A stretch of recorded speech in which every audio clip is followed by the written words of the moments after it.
मैं आत्मा इस 5 तत्वों के शरीर में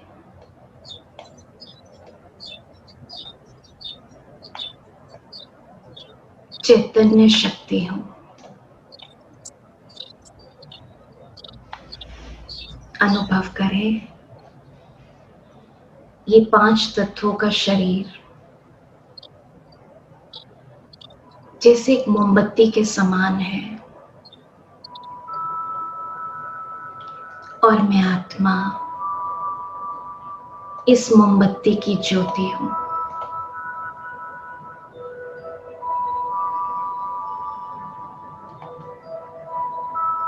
जैसे ज्योत की गर्मी से धीरे धीरे मोम पिघलता जाता है, ऐसे मैं आत्मा इस शरीर रूपी मोमबत्ती की चैतन्य ज्योत, जिस पर मेरा सारा ध्यान एकाग्र है,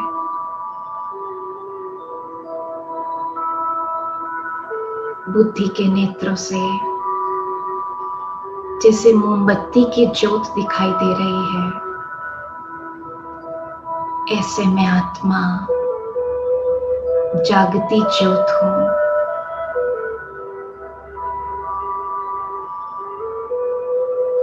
और जैसे वो मोम पिघलता जाता है, ऐसे अनुभव करें कि मैं ज्योति, जिसमें से चारों ओर प्रकाश निकल रहा है,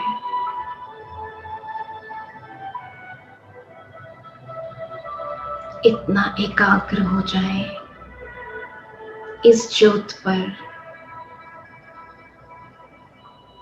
कि ये शरीर का भान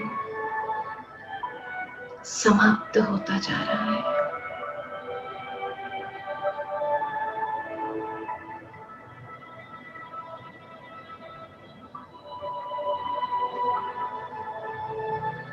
विजुलाइज करें उस मोम की भांति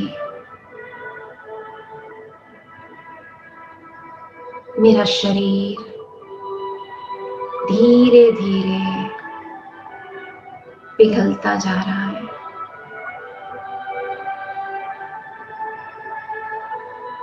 और अब मैं सिर्फ ज्योति रह गई, जो मेरा वास्तविक स्वरूप है।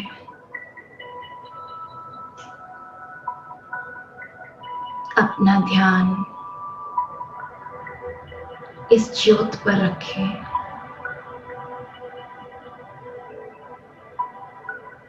अब मैं ज्योति खुद को ही साक्षी होकर देख रही हूँ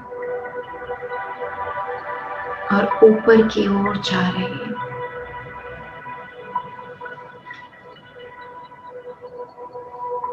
धीरे धीरे अपने आप को देखें कि मैं इस 5 तत्वों की दुनिया से पार होते हुए सूर्य, चांद, तारागण से पार होती हुई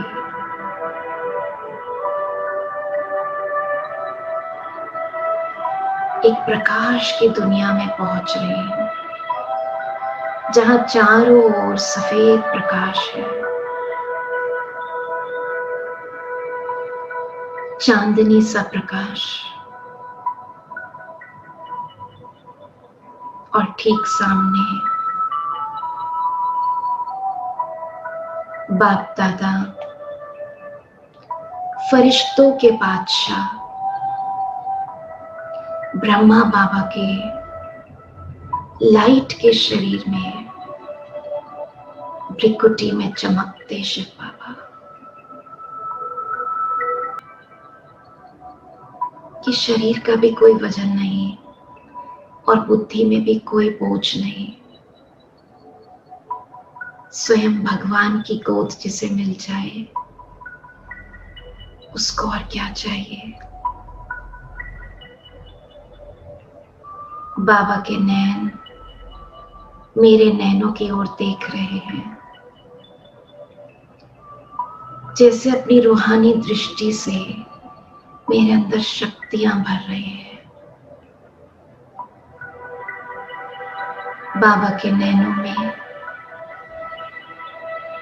एक ओर जहां शक्ति है तो दूसरी ओर वो रूहानी प्यार, जैसे पूरे विश्व में मैं ही उनकी इकलौती संतान हूं।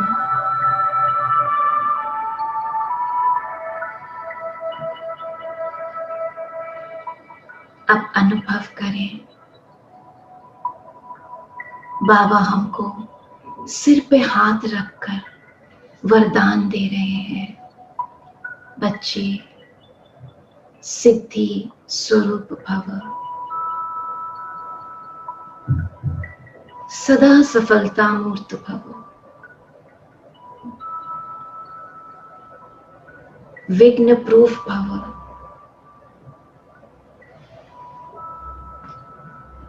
माया जीत भव। अब अनुभव करें, बाबा प्रकाश से भरे हुए, पवित्रता का, शक्तियों का संपूर्ण प्रकाश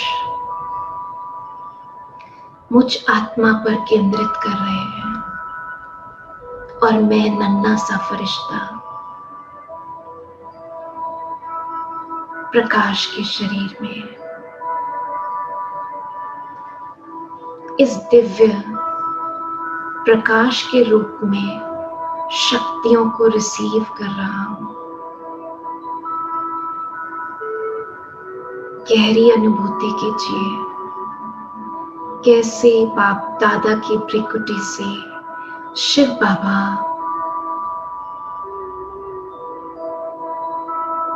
समस्त शक्तियों का पुंज, सर्वशक्तिवान भगवान शक्तियों की किरणें मुझ पर केंद्रित कर रहे हैं।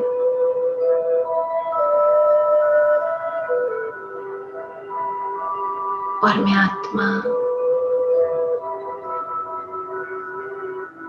अपनी दिव्यता और पवित्रता को अनुभव कर रही हूं।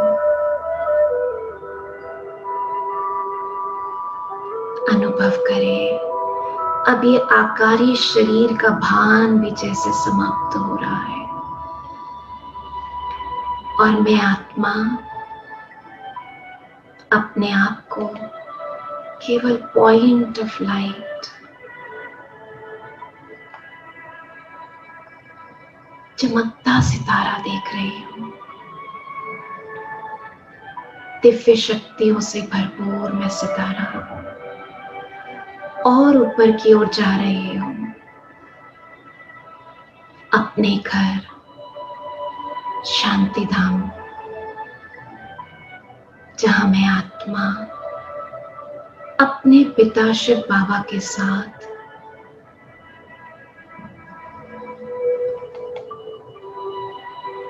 अनुभव करें। चारों ओर सुनहरा लाल प्रकाश, गोल्डन रेड लाइट, ये मेरा घर है, मेरा वास्तविक घर, मेरा परमानेंट एड्रेस, जहां मैं आत्मा अपने ओरिजिनल ज्योति प्रकाश स्वरूप में महाज्योति शिव बाबा के साथ रहती हूँ।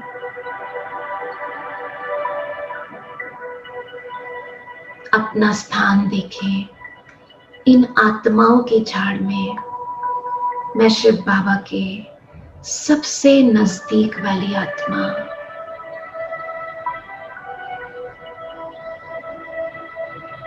कुछ पल के लिए विजुलाइज करें और अनुभव भी करें कि बाबा जैसे ज्ञान सूर्य की भांति चारों ओर अपनी शक्तियों का प्रकाश फैला रहे हैं,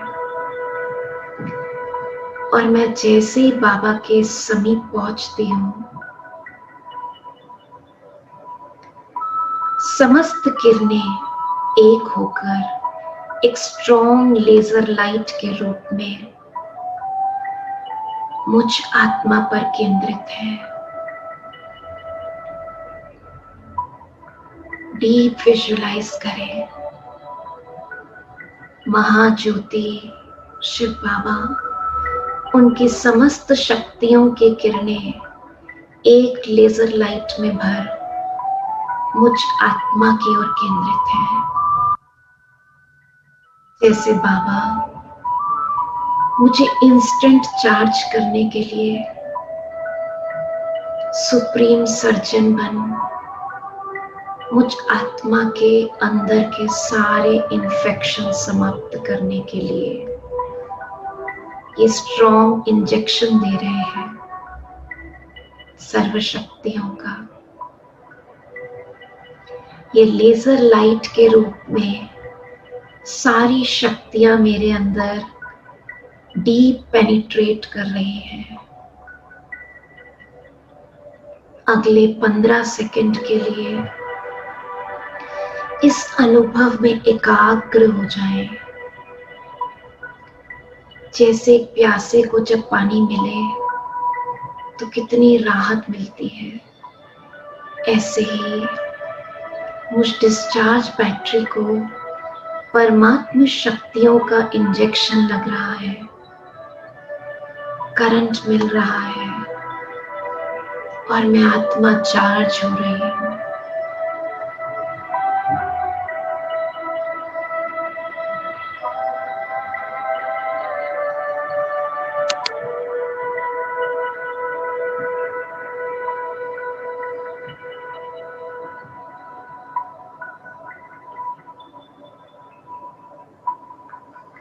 तो बाबा से सर्व शक्तियां अपने अंदर भर संपूर्ण चार्ज हो, मैं आत्मा नीचे आती हूँ। फिर से सूक्ष्म वतन में आ अपना फरिश्ताई चोला ले।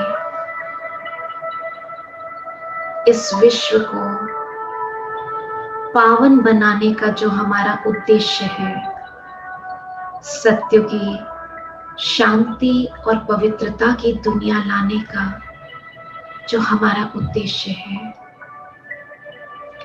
उस उद्देश्य को पूरा करने के लिए विश्व ग्लोब के चारों ओर हम फरिश्ते इकट्ठे हो जाते हैं और अपनी संपूर्ण शक्तियां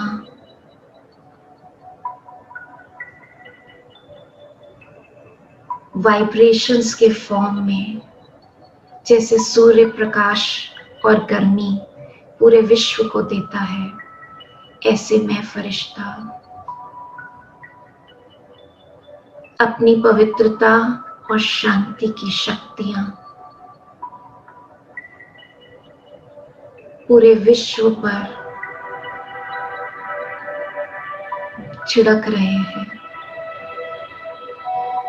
जैसे गुलाबाशी कर रहे हैं। पवित्रता की खुशबू से सारे विश्व का वातावरण पवित्र बनता जा रहा है। मैं कितनी भाग्यशाली आत्मा हूं जो इस विश्व परिवर्तन के कार्य में भगवान की मददगार आत्मा हूं।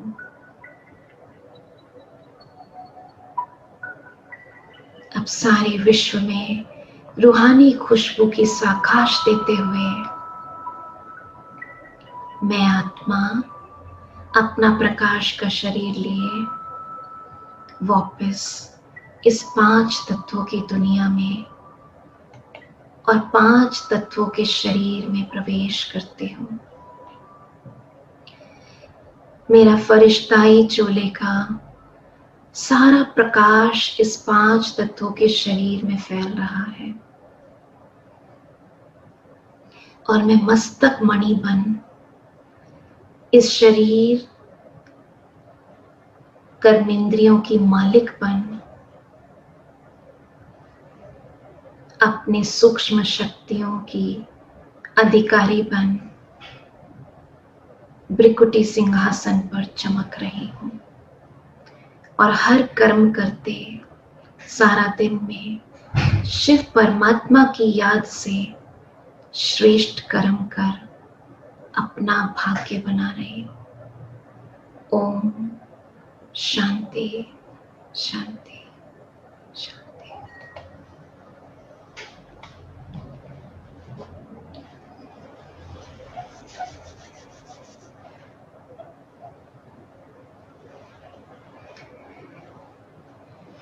तो आई होप, वैसे तो काफी भाई बहनों ने आंखें बंद कर रखी थी और तो पता नहीं विजन्स देखे नहीं देखे, लेकिन आंखें बंद थी तो जरूर बुद्धि के विजन्स देख रहे थे और उस स्थिति में खोए हुए थे।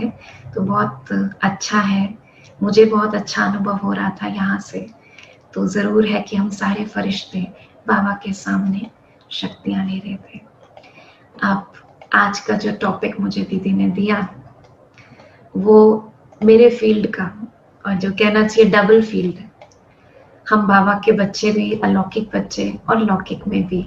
मैथ्स हमारा फील्ड है, तो शायद इसीलिए टॉपिक चुना, परमात्मा का गणित। And that is very close to my, although इस टॉपिक पे मैं पहली बार ही आपके सामने बोल रही हूँ, लेकिन मैं भी कुछ ना कुछ कैलकुलेशन करती रहती हूँ बाबा की मुरलियां सुन सुन के। तो आज इसी टॉपिक पर बात करते हैं कि बाबा हमें कौन सा गणित सिखाते हैं, क्योंकि बाबा हमको ना बहुत सब्जेक्ट्स पढ़ाते हैं। हिस्ट्री, ज्योग्राफी तो बाबा कई बार कहते हैं कि मैं तुम्हें बेहद की हिस्ट्री सुनाता हूँ, बेहद की ज्योग्राफी बताता हूँ ना, जो हमको उन स्कूल कॉलेजेस में नहीं मिलती। और गणित भी बाबा का ना बड़ा कमाल का है, प्लस माइनस भी सिखाते हैं। तो बाबा एक्सपोनेंट्स भी सिखाते हैं, उसके अलावा थ्योरम्स भी बताते हैं, तो इक्वेशन सॉल्विंग भी बताते हैं, और नंबर लाइन सबसे इंपॉर्टेंट। क्योंकि मैथ्स के अंदर अगर हम बात करें तो सबसे पहले जो बात बुद्धि में आती है, the moment we think about maths we start thinking about numbers, isn't it? तो नंबर्स हमारे मन में, चाहे बच्चों से मैथ्स की बात करें या हम अपने अंदर बात करें, तो गणित के नाम से ही नंबर्स आते हैं। और स्कूल में बच्चों को नंबर लाइन सिखाई जाती है कि कौन सा नंबर सबसे छोटा है, फिर बड़ा है, कैसे नंबर लाइन पे प्लेस्ड है। तो वो नंबर लाइन शुरू होती है जो छोटे बच्चों को सिखाई जाती है, वो 0 से शुरू होती है। बाकी फिर धीरे धीरे तो हमारे इंटीजर्स आ जाते हैं, रैशनल नंबर्स आ जाते हैं। हम उतनी उसमें नहीं जाएंगे आज डिटेल में, हम बेसिक नंबर लाइन समझते हैं बाबा ने हमको कौन सी नंबर लाइन दी है। ठीक है, तो सबसे पहले जैसे कहते हैं ना, किसी भी भाषा के अल्फाबेट समझने होते हैं, तो बाबा ने हमको गणित में कौन सी नंबर लाइन दी है? ये नंबर लाइन 0 से शुरू होती है और 16 तक पहुंचती है। ये बेसिक नंबर लाइन है। बाकी तो हमारी नंबर लाइन में आगे नंबर्स काफी सारे इंपॉर्टेंट हैं, हाँ हम बात करेंगे उन सब नंबर्स की भी। तो सबसे पहले 0 to 16। क्यों? क्योंकि 16 नंबर जो है वो अपने आप में बड़ा संपूर्ण है। कहते हैं ना, 16 कला संपन्न बनना है, संपूर्ण बनना है हमको। और उसका मतलब क्या होता है? कोई नंबर की बात नहीं है। बाबा हमको क्लियर करते हैं कि 16 कला का मतलब है, 16 कला संपूर्ण का मतलब परफेक्शन से है। जैसे कहते हैं ना, ये बात 16 आने सच है। तो 16 आना सच का क्या मतलब है? क्योंकि 16 पार्ट्स में तो नहीं डिवाइड किया, लेकिन मतलब है कि 100% ट्रुथ है। ऐसे ही जब चंद्रमा अपनी 16 कलाओं सहित निकलता है, अर्थात फुल मून नाइट होती है, तो हम कहते हैं कि आज चंद्रमा जो है अपनी 16 कलाओं के साथ निकला हुआ है, अर्थात फुल है, कंप्लीट है, कोई इनकम्प्लीटनेस नहीं है उसके अंदर। इसी तरीके से परमात्मा हमको जो लक्ष्य देते हैं वो हमको 16 कला संपूर्ण बनने का देते हैं, सर्वगुण संपन्न बनने का देते हैं। और जिसको बाबा हमें पिक्चर देते हैं श्री लक्ष्मी, श्री नारायण की। कि ये तुम्हारा लक्ष्य है।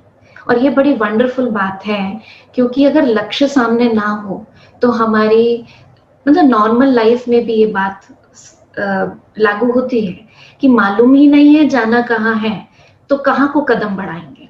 और ऐसे यही फर्क जो हम सबसे ज्यादा देखते हैं और सत्संगों में और बाबा के ज्ञान में, वहां सिर्फ हम अच्छी अच्छी बातें सुनते थे। अपना जैसे 1 घंटा सत्संग किया तो हमने जैसे 1 घंटा सफल किया क्योंकि बुद्धि में कुछ अच्छा गया। लेकिन फिर जब वहां से उठते थे तो जैसे कपड़े झाड़ के उठते हैं तो बुद्धि से भी वहीं झड़ जाता था सब कुछ। और कोई बात कहानी किस्सा याद भी रहता था तो आके किसी को सुना देते थे और इतना ही समझते थे। कोई कथा करी, रामायण पढ़ी या कोई और हमने शास्त्र पढ़ा, पढ़ लेते थे और पढ़ के समझते थे कि ये तो उन देवी देवताओं की कहानी है ना। श्री राम के बारे में पढ़ा, श्री हनुमान के बारे में पढ़ा, गणेश जी की कथा पढ़ी, शिव जी की कथा पढ़ी। कथाएं तो हम बहुत पढ़ते आए, लेकिन ये समझते थे ये उन देवी देवताओं की कथाएं। हम जितना पढ़ेंगे महात्म लगेगा हमको। बाबा हमको लक्ष्य देते हैं कि अब सिर्फ पढ़ना नहीं है, लेकिन जो पढ़ा है उसको अपने जीवन में प्रैक्टिकल लाना है।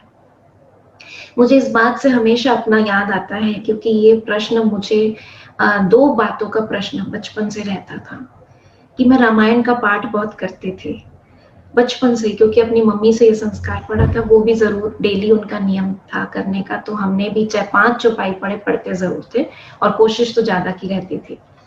तो शादी के बाद तक हम पढ़ते रहे। तो ये रहता था, जब पढ़ती थी मैं, कई साल हो गए जब मुझे पढ़ते हुए, तो मुझे ये हमेशा आता था कि मैं इतने साल से पढ़ रही हूँ, लेकिन क्या मेरे अंदर श्री राम जैसी क्वालिटी आई है जो कि मेरे को कोई कहे, मेरे पिता कहे और मैं अपनी सारी प्रॉपर्टी, अपना राज्य भाग्य छोड़कर अपने भाई के लिए छोड़ के जंगल में चले जाऊं। कहने का मतलब त्याग, क्या वो त्याग की भावना है? या हनुमान जैसे मेरे अंदर लक्षण है, या लक्ष्मण जैसे, या सीता जी जैसे, या कैसे भी लक्षण आए हैं? तो मुझे लगता था कि आए तो नहीं है, इंस्पायर होती हूँ लेकिन धारण तो कुछ हुआ नहीं है। फिर ज्यादा क्वेश्चन नहीं करते थे, बस मन में रहता था कि वो चेंज कब आएगा। और दूसरी बात, मुझे व्रत पूजा बहुत करती थी, तो हमेशा ये लगता था कि अनाज छोड़ने से या ये खाने से मुझे वैकुंठ की प्राप्ति हो जाएगी। तो ये क्वेश्चन रहता था, इतना इजी है क्या वैकुंठ में जाना कि ये छोड़ दो, ये खाना छोड़ दो और ये खाना ले लो, क्योंकि खाने के ही व्रत होते हैं ना। और या फिर ये दान कर दो, ऐसा कर दो तो इतने जन्म वैकुंठ में होंगे। तो मुझे लगता था ये तो बड़ा इजी है। या कहते थे गंगा जी में जाकर इतनी बार डुबकी लगाओ तो पावन बन जाओगे। तो मैं जाती थी और बड़े, हर साल हम गंगा जी जाते थे और बहुत डुबकियां लगाती थी, गिन के डुबकियां लगाती थी कि मैं पावन बन जाऊं। तो बड़ा शौक था मुझे वैकुंठ में जाने का, ये बचपन से ही संस्कार था, क्योंकि आत्मा तो अंदर है, तो देवी देवता की धर्म की आत्मा।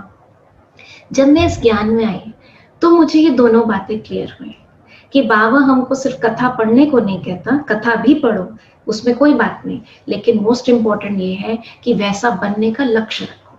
तो बाबा हमको लक्ष्य देते हैं श्री लक्ष्मी नारायण बनने का, और साथ साथ बाबा उसको करने की विधि बताते हैं हमको ना।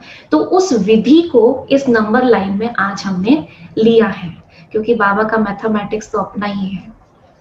तो जैसे हम 0 से अगर शुरू करते हैं तो बाबा हमको सबसे पहले आकर ज्ञान क्या देते हैं कि बच्चे देही अभिमानी बनो, आत्मा अभिमानी बनो, स्वयं को आत्मा समझो। आत्मा का स्वरूप क्या बताया बाबा ने? पॉइंट 0। तो बाबा ने एक मुरली में बहुत अच्छा कहा था, अव्यक्त मुरली में, कि जितना 0 होकर रहोगे उतना हीरो बनते जाओगे।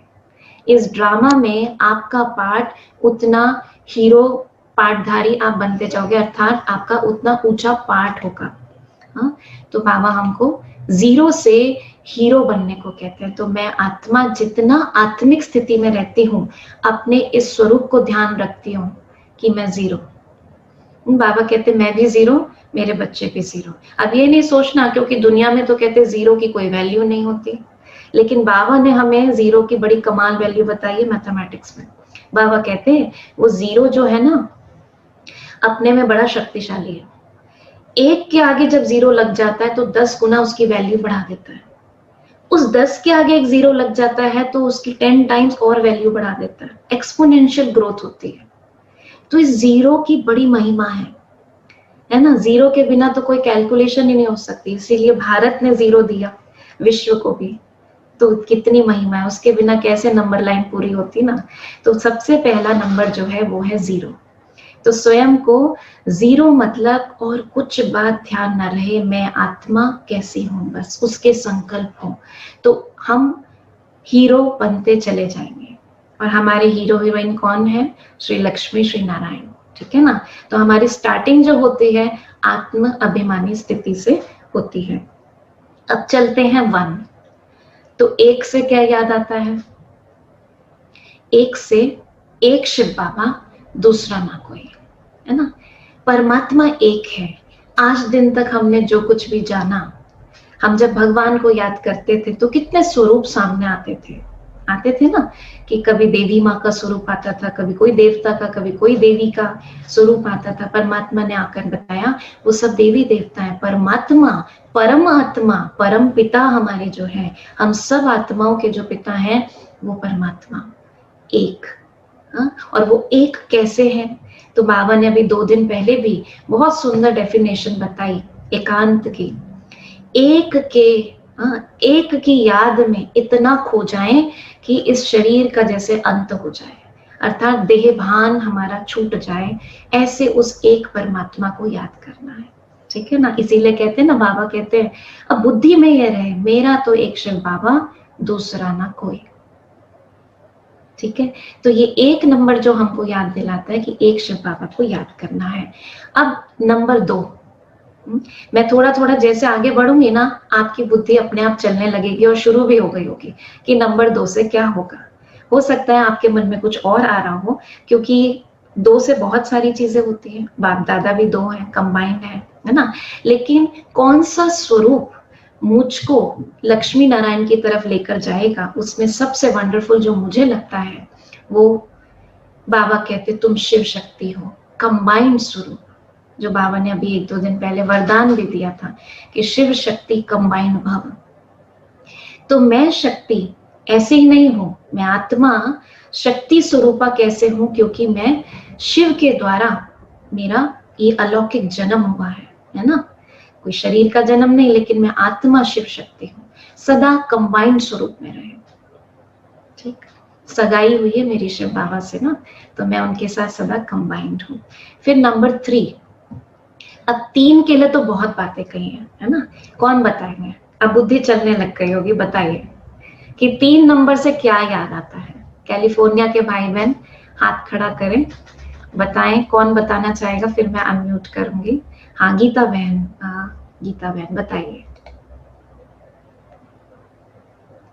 एक सेकंड थोड़ा वो शिफ्ट हो जाते हैं मैं। हाँ अच्छा, वैसे हाथ खड़ा किया ना। 1 मिनट गीता बहन, मैं आपको अनम्यूट करती हूँ, आपका इधर उधर चला जाता है। हाँ ब्रह्मा विष्णु शंकर। हाँ, सबसे पहले हमें त्रिमूर्ति शिव की याद आती है कि वो ब्रह्मा विष्णु शंकर के रचयिता है। हाँ रंजीत भाई बताइए। मनसा वाचक कर्मणा। अच्छा हाँ, 3 से ये भी याद आता है, बाबा कहते हैं कि तुम्हारे कर्म मनसा वाचा कर्मणा तीनों श्रेष्ठ होने चाहिए। बहुत अच्छी बात है। और बताइए कौन बताएगा? राज भाई बताइए। सिस्टर तीनों लोक। Okay sister, thank you. तीनों लोक याद आते हैं। बाबा कहते हैं मैं तुम्हें त्रिलोकी नाथ बनाता हूँ, नॉलेज देते हैं। और बताइए, और कौन बताएगा? गीता बहन फिर हाथ खड़ा कर रहे, बताइए गीता बहन। 3 काल। हाँ बाबा हमको त्रिकालदर्शी बनाते हैं, ठीक है, बहुत बढ़िया। ओके हाँ साक्षी बहन बताइए, हमारे भारत के भाई बहन भी बताए। हाँ जी हाँ बोलिए। 3 का मतलब है 3 बिंदु, पास्ट का बिंदु, मैं आत्मा हूँ वो एक बिंदु, परमात्मा एक बिंदु, और पास्ट में और फ्यूचर में जो हो रहा है उसके लिए भी आप बिंदु लगा 0। बाबा कहते बिंदु लगाने के लिए, ठीक है, बीती सो बिंदी। हाँ ठीक है, बिल्कुल। तो 3 बिंदु, बाबा ड्रामा को बिंदी कहते हैं, तो इस रूप से ये भी 3 हमको याद आते हैं। देखिए कितनी अच्छा बड़े हाथ खड़े हो गए। Okay, very good. कपिल भाई बताएं। ओम शांति दीदी, बाबा ने बताया ना कि 111 में आने का पुरुषार्थ करना है। हाँ जी, ओके। तो ये इससे आपको 3 का क्या याद आता है? अच्छा, डेट याद आती है 111, उसमें ये लक्ष्य सामने दिखाई देता है। ठीक है, बहुत अच्छा। और मुकेश भाई बताइए। सत्यम शिवम सुंदरम। ओके, ये भी ठीक है। सत्यम शिवम सुंदरम, ये तीनों बातें भी हमें पुरुषार्थ कराती हैं। ओके, और हाँ, वीना बहन।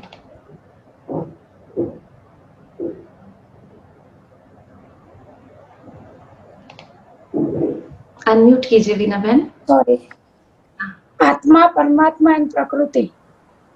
अच्छा, हाँ बिल्कुल ठीक है। आत्मा, परमात्मा और प्रकृति, ये अविनाशी है। अविनाशी है, बहुत अच्छा। ठीक है। ऐसा कोई बात जो हमको लक्ष्मी नारायण बनने की तरफ लेकर जाए, शिल्पी बहन बताइए। वैसे आ गए हैं पॉइंट्स, काफी पॉइंट्स तो आ ही चुके हैं। तीनों वतन याद आते हैं, स्थूल वतन, सूक्ष्म वतन और मूल वतन। हाँ, तीनों का ज्ञान मिलता है, हम त्रिकालदर्शी बनते हैं। सुरेश भाई, अब अपने हैंड्स नीचे कर लें, अगर किसी के पास नया पॉइंट है तो वो हाथ खड़ा रखें, बाकी सब हाथ नीचे कर लें। कुछ नया पॉइंट हो तो, इन सब पॉइंट्स के अलावा कुछ हो। मन बुद्धि संस्कार था ना? हाँ, मन बुद्धि संस्कार हमारी 3 शक्तियां। वेरी गुड, हाँ। ये भी बहुत अच्छा बताया। अच्छा, और सचिन भाई बताएं। ओम शांति जी। ओम शांति। बाबा ने माला की बताई है, नंबर 1 का माला बनना, जैसे 8 नंबर की माला है, 108 की है। 3 से पूछ रही हूँ, अभी आगे नंबर पे जाएंगे हम। 3 नंबर से सुरेश भाई बताइए।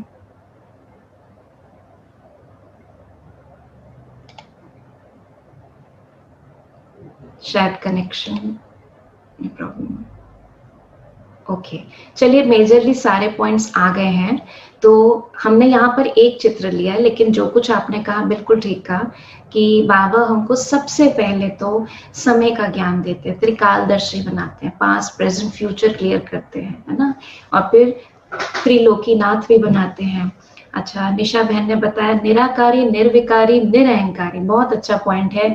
ये 3 बातें भी हमें बाप समान बनने में मदद करती हैं। ओके, राज बहन ने कहा ब्राह्मण सो फरिश्ता सो देवता, बहुत अच्छा कि हमारे ये 3 स्वरूप जो हैं वो भी हमारा लक्ष्य हमको क्लियर करते हैं। अच्छा, मम्मा बाबा समान बनना है, बिल्कुल ठीक है शिवाली बहन। तो बहुत अच्छे पॉइंट्स बताए, तो यही चीजें हैं हमारे पुरुषार्थ के लिए, बिल्कुल ठीक है। तो हमने यहाँ पे सिर्फ एक चित्र त्रिलोक का लिया है, बाकी आपने जो कहा सब बहुत बढ़िया है। अब नंबर 4 पे आते हैं। अब नंबर 4 से भी बहुत सारी चीजें हैं, ठीक है, मैं बताती जाती हूँ, आप चैट बॉक्स में लिख सकते हैं अगर आपको कुछ और याद आता है तो, ठीक है, मैं चैट बॉक्स में पढ़ती जाऊंगी और बताती जाऊंगी। तो नंबर 4 से जो हमने लिया है, बाबा का जो बहुत मेन पुरुषार्थ बाबा कहते हैं वो है ब्राह्मण जीवन के 4 पिलर्स, है ना, जिसके अंदर हमारी ये डेली मुरली क्लास कंपलसरी है, जरूर हमको लेनी है, बुद्धि का भोजन है, पवित्रता धारण करनी है, शुद्ध अन्न लेना है, ब्रह्मचर्य व्रत का पालन करना है, दिव्य गुणों की धारणा करनी है और शुद्ध भोजन।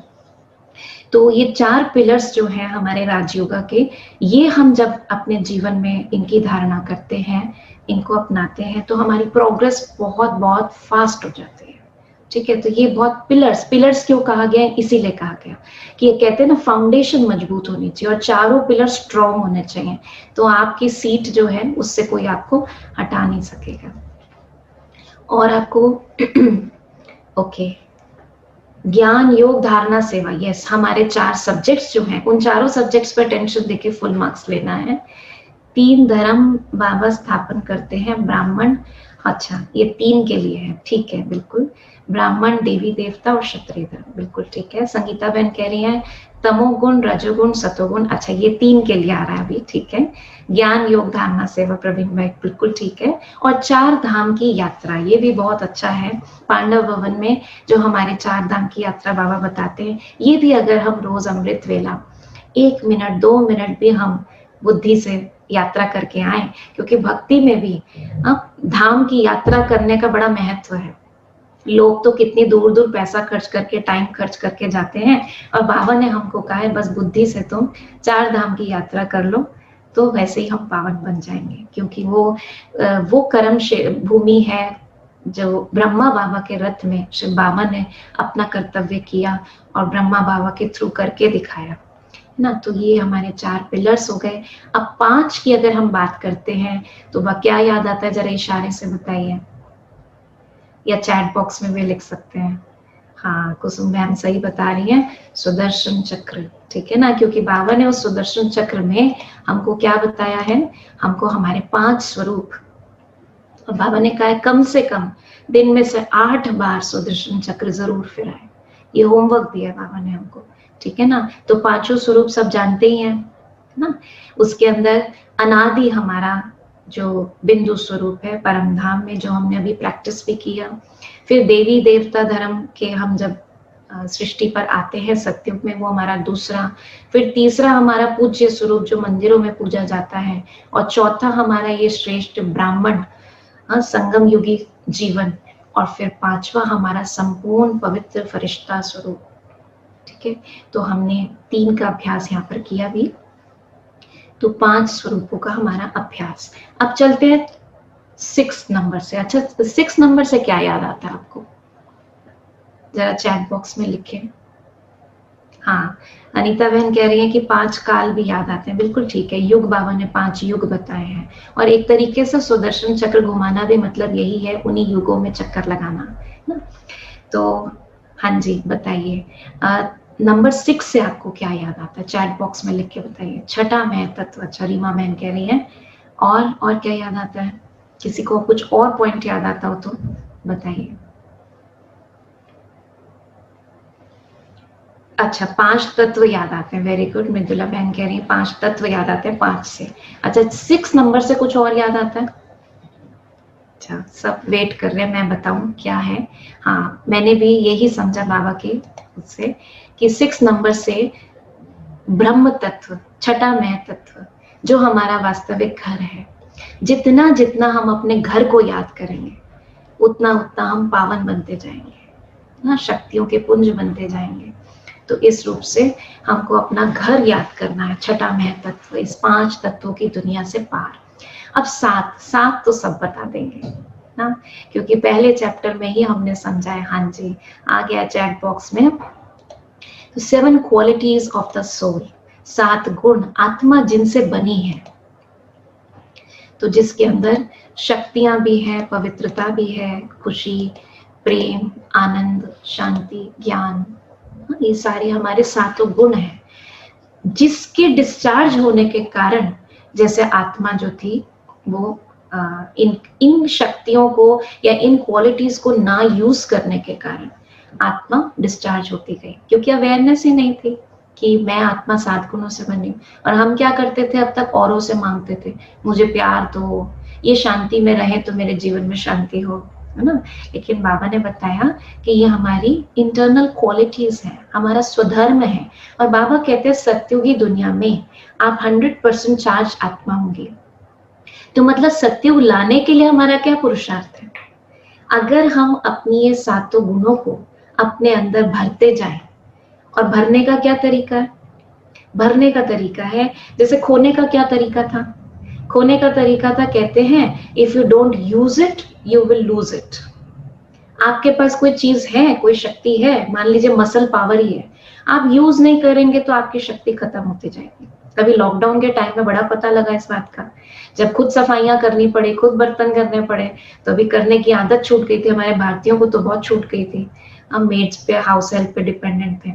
तो पता लगा कि हाँ, हम तो सारी करने की शक्ति खत्म हो गई, लेकिन जब हमने 2 महीना भर किया वो शक्ति वापस आ गई ना, स्ट्रेंथ आ जाती है। तो इसी तरीके से हमने आत्मिक शक्ति को भी यूज ना करने के कारण लूज किया। तो अब जब उस कॉन्शियसनेस में हम रहेंगे कि मैं शांत स्वरूपात्मा हूँ, मैं पवित्र स्वरूपात्मा हूँ, तो ऑटोमेटिकली वो मेरे अंदर आती चली जाएंगी। डाउनलोड करने का तरीका है, अपने गुणों को फिर से इमर्ज करने का तरीका है सोल कॉन्शियस स्टेज। और फिर नंबर 8 से भी सब बता सकते हैं। हाँ, कितने सारे भाई बहनों ने आंसर लिख दिया। अष्ट शक्तियां, जो प्राप्तियां हैं, राजयोग की प्राप्तियां हैं ना, तो ये अष्ट शक्तियां जो है, power to withdraw, power to pack up, समेटने की शक्ति, सहन शक्ति, समाने की शक्ति, परखने की शक्ति, निर्णय करने की शक्ति, सामना करने की शक्ति, और उसके साथ साथ सहयोग की शक्ति। तो ये शक्तियां धीरे धीरे हमारे अंदर बढ़ती चली जाती हैं जितना हम बाबा के साथ योग लगाते हैं, ठीक है ना। तो आपने जरूर अपने में वो अनुभव भी किया होगा कि पहले जब हम लौकिक दुनिया में थे तो हम ना तो अपने आप को बातों को समेट पाते थे, बुद्धि के ऊपर हमारा कंट्रोल बिल्कुल नहीं था, अभी भी पूरी तरह नहीं है, स्वराज्य अधिकारी बनने के हम प्रोसेस में हैं, लेकिन कम से कम अवेयरनेस तो आई कि ये मेरी शक्तियां हैं, है ना, और मैं ऐसा कर सकती हूँ और करना ही है, क्योंकि बाबा तो हमको हमारा संपूर्ण शक्तिशाली स्वरूप दिखाते हैं ना? तो शक्ति स्वरूपा में धारिणी शक्ति स्वरूपा हूँ। हमेशा अपना ये स्वमान याद रखें। नंबर 9 से क्या याद आता है? नवदुर्गा याद आती है, हमारे भिन्न भिन्न शक्ति स्वरूप। तो वो तो हमने वैसे अष्ट शक्ति स्वरूपा में भी दुर्गा को ही विजुअलाइज किया है, क्योंकि चित्र होते हैं ना तो क्लैरिटी होती है और हमें बहुत अच्छे से हमारा योग लगता है। तो नवरत्न जो दुनिया में बड़े पॉपुलर हैं, कहते हैं कोई ग्रहचारी उतारनी है तो इस रतन की अंगूठी पहन लो, लॉकेट बनवा लो, हाँ, बॉडी से टच करेगा तो उसका प्रभाव पड़ेगा। वास्तव में यह हमारा अभी का पुरुषार्थ है। बाबा ने कहा है कि अष्ट रतन, इतने 33 करोड़ में से अष्ट रतन निकलेंगे जो बाप समान, कंप्लीट बाप समान बनेंगे ना? और 9वां कौन है? शिव बाबा, जो हीरा, सेंटर में हीरा है और उनके चारों तरफ वो अष्ट रतन। तो ये हमारा लक्ष्य है कि हमको वो अष्ट रतन बनने का पुरुषार्थ करना है, बाबा के साथ चमकना है हमको, अकेले थोड़ी चमकना है, बाद में माला में थोड़े चमकना है, बाबा के साथ चमकना है। तो हमेशा वो नवरत्न अंगूठी, कोई अंगूठी से शक्ति नहीं मिलेगी, लेकिन कहने का मतलब है मैं बाबा के साथ, मैं बाबा की जैसे ताज में जड़ने वाला रतन हूँ, ये मेरा स्वमान हो। फिर उसके बाद 10 से क्या याद आता है बताइए? ओके, हाँ, 10 दिशाओं में बाबा का परिचय देना है। अच्छा, वेरी गुड। तो 10 दिशाओं में ज्ञान ध्वनि करना है। हाँ, सब बाबा के इंटेलिजेंट बच्चे बैठे हैं, बाबा सबकी बुद्धि को टच कर रहा है। 10 दिशाओं में कहीं पर भी नहीं छोड़ना। इसलिए मम्मा की मुरली भी कल चली थी, कल, हाँ, तो उसमें था ना, मम्मा ने भी कहा कि आपके हिसाब से तो शायद आज होगा वो, हाँ, अभी थर्सडे चल रहा है ना आपका, हाँ, तो मम्मा वेडनेसडे की मुरली में था ये कि मम्मा ने कहा हर धर्म की आत्मा के लिए ये ज्ञान है, हर एक के लिए है और हर एक आत्मा का अधिकार है। इसलिए आप अपने आप को ये नहीं समझो कि सिर्फ भारतवासियों के लिए है, हर धर्म की आत्माओं के लिए। तो हर दिशा में, हर देश में, तो बाबा के बच्चे आज हर देश में हैं, तभी तो हम आज कैलिफोर्निया के भाई बहनों से कनेक्टेड हैं। तो 10 दिशाओं में ज्ञान ध्वनि हमको करनी है। अब 11 से क्या अनुभव होता है, क्या याद आता है? अच्छा, रंजन भाई कह रहे हैं 5 विकार पुरुष के, 5 विकार नारी के। ये तो बात सही है, लेकिन याद क्या करना है कि इन विकारों पर हमको विजय प्राप्त करनी है, ठीक है ना? तब हम जाके श्री लक्ष्मी नारायण बनेंगे। ओके, अच्छा, हमें क्या 11 से क्या याद आता है? 1 और 1, बाप दादा, ठीक है, ये भी ठीक है। कंबाइंड स्वरूप में बाप दादा भी याद आते हैं। मैं जब सोच रही थी तो मुझे क्या याद आया? 1 और 1, बाबा हमेशा कहते हैं संगठन का बल, 1 और 1 11 होते हैं, है ना? तो इसलिए 1 और 1 मिला के 11 बनते हैं। तो हम बाबा के बच्चे जब हम संगठन, एक मत, एक संकल्प से एकजुट होकर एक दिशा में सेवा करते हैं तो बहुत जल्दी अपनी स्वर्ग की दुनिया स्थापन कर लेते हैं। तो 1 और 1 11। अब 1 और 2 से 12 बनता है, ठीक है ना। 1 और 2, तो बाबा अपनी भाषा में क्या कहते हैं हमेशा? बाबा कहते 1 2 में प्यार की भावना हो, रूहानी प्यार हो। बाबा एक दूसरे में नहीं कहते, 1 2 में कहते हैं कि 1 2 को आत्मिक दृष्टि से देखो, 1 2 को बाबा की याद दिलाते रहो, 1 2 को तंग नहीं करो, 1 2 को सहयोग दो, मतलब एक दूसरे को। तो इसमें ये बात आती है। अच्छा, 1 और 3 से क्या बनता है? 13 नंबर बनता है। तो बाबा ने क्या कहा है? डबल लाइट बनने के लिए सब कुछ तेरा, क्या लागे मेरा। मेरा तो एक शिव बाबा है ना, बाकी सब कुछ तेरा। ये तन भी तेरा, मन भी तेरा, धन भी तेरा। इस पे मुझे एक बात याद आ रही है। हमारी सेंटर पे एक बहन ने गाड़ी खरीदी, तो हम जब गाड़ी लेते हैं, कोई भी नई चीज, बाबा को भोग भी लगाते हैं, और गाड़ी की उसके लिए भी कि बाबा का स्टिकर दीदी अपने हाथ से लगाए, वो सेंटर पर लेकर आए। तो उन्होंने अपना बड़ा अच्छा अनुभव बताया। कहती है कि जब हम गाड़ी का नंबर जो था वो 13 था, 13 नंबर था। तो बोली जब हम गाड़ी चूज करने लगे ना, तो हमें ये नंबर बहुत पसंद आया। दुनिया के हिसाब से 13 नंबर क्या होता है हम सब जानते हैं। कई होटल्स में तो 13 नंबर का कमरा ही नहीं होता, क्योंकि इस नंबर को अच्छा नहीं माना जाता। लेकिन वो बहन ने अनुभव सुनाया, जैसे ही मैंने ये नंबर देखा, मैंने कहा मुझे तो यही गाड़ी चाहिए, इसी नंबर की चाहिए, क्योंकि इसका नंबर 13 है।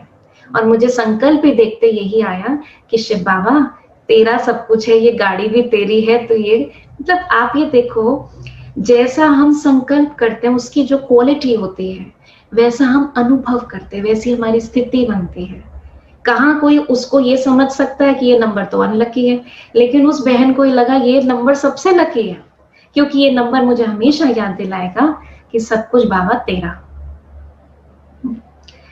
फिर 14, 1 और 4, 14। तो 14 से क्या याद आता है? मर्यादा पुरुषोत्तम श्री राम याद आते हैं। तो अगर हम ये सब करते जाएंगे तो हम क्या बन जाएंगे? त्रेता तक तो हमारी पोजीशन फिक्स हो जाएगी ना। क्यों? क्योंकि बाबा ने कहा तुम शूद्र वर्ण से, जैसे जैसे हम पुरुषार्थ करेंगे तो ऊपर की तरफ हम लिफ्ट में जा रहे हैं ना, सीढ़ी उतरते आए 84 जन्मों की, अभी लिफ्ट में जा रहे हैं, तो कहाँ तक पहुंचे?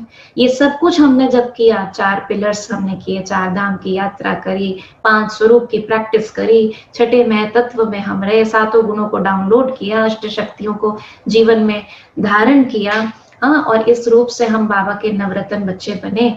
तो जब ऐसे ऐसे हम करते जाएंगे जो बाबा की श्रीमत है, तो शूद्र से वैश्य वर्ण में आए, वैश्य से देवता क्षत्रिय वर्ण में आ गए, है ना। तो सारी मर्यादाओं को जब हम करेंगे तो हम क्या बन जाएंगे? मर्यादा पुरुषोत्तम बन जाएंगे ना, श्री राम।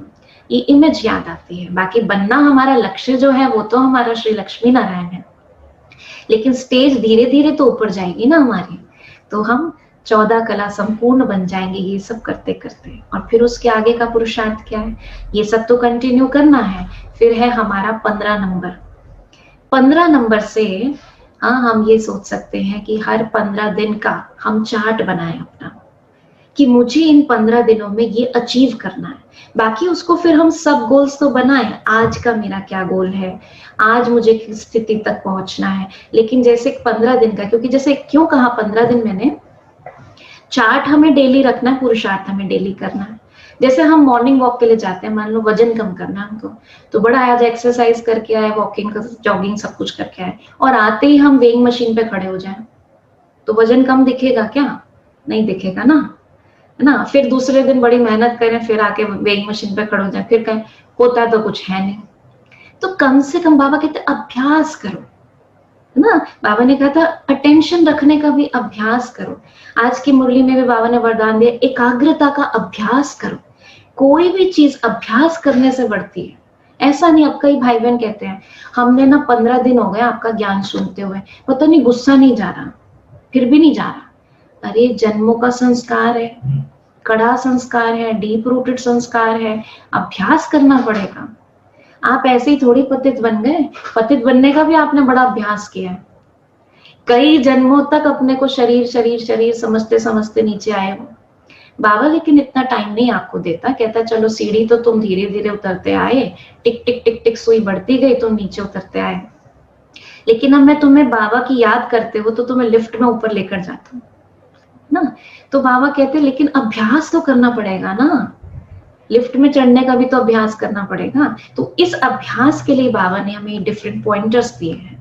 तो हर 15 दिन के बाद मतलब हम चेक करें क्या ये क्वालिटी अब मेरे अंदर आ गई है, मैं इतने दिन से अभ्यास कर रहा हूँ। वैसे आज न्यूरो साइंस भी इस बात को सिद्ध कर चुकी है कि हम किसी भी चीज का अभ्यास करते हैं, चाहे अच्छी चीज हो चाहे बुरी चीज हो, धीरे धीरे धीरे धीरे जब हम उसको अभ्यास करते जाते हैं, हमारा ब्रेन उसके अंदर न्यूरॉन्स प्रोड्यूस होते हैं। थोड़ा सा साइंटिफिक आपको बता रही हूँ मैं कि न्यूरॉन्स जनरेट होते रहते हैं और वो न्यूरॉन्स उस काम को जो हम अभ्यास करने की कोशिश कर रहे हैं, नए न्यूरॉन्स क्रिएट होते हैं और धीरे धीरे अगर हम उसको लगातार प्रैक्टिस करते जाते हैं, साइंस तो ये बताती है 8 हफ्ते अगर लगातार आप प्रैक्टिस करते हो तो वो नए कनेक्शंस ब्रेन में बनने लगते हैं और ब्रेन का स्ट्रक्चर चेंज होने लगता है बिकॉज ऑफ दीज कनेक्शंस।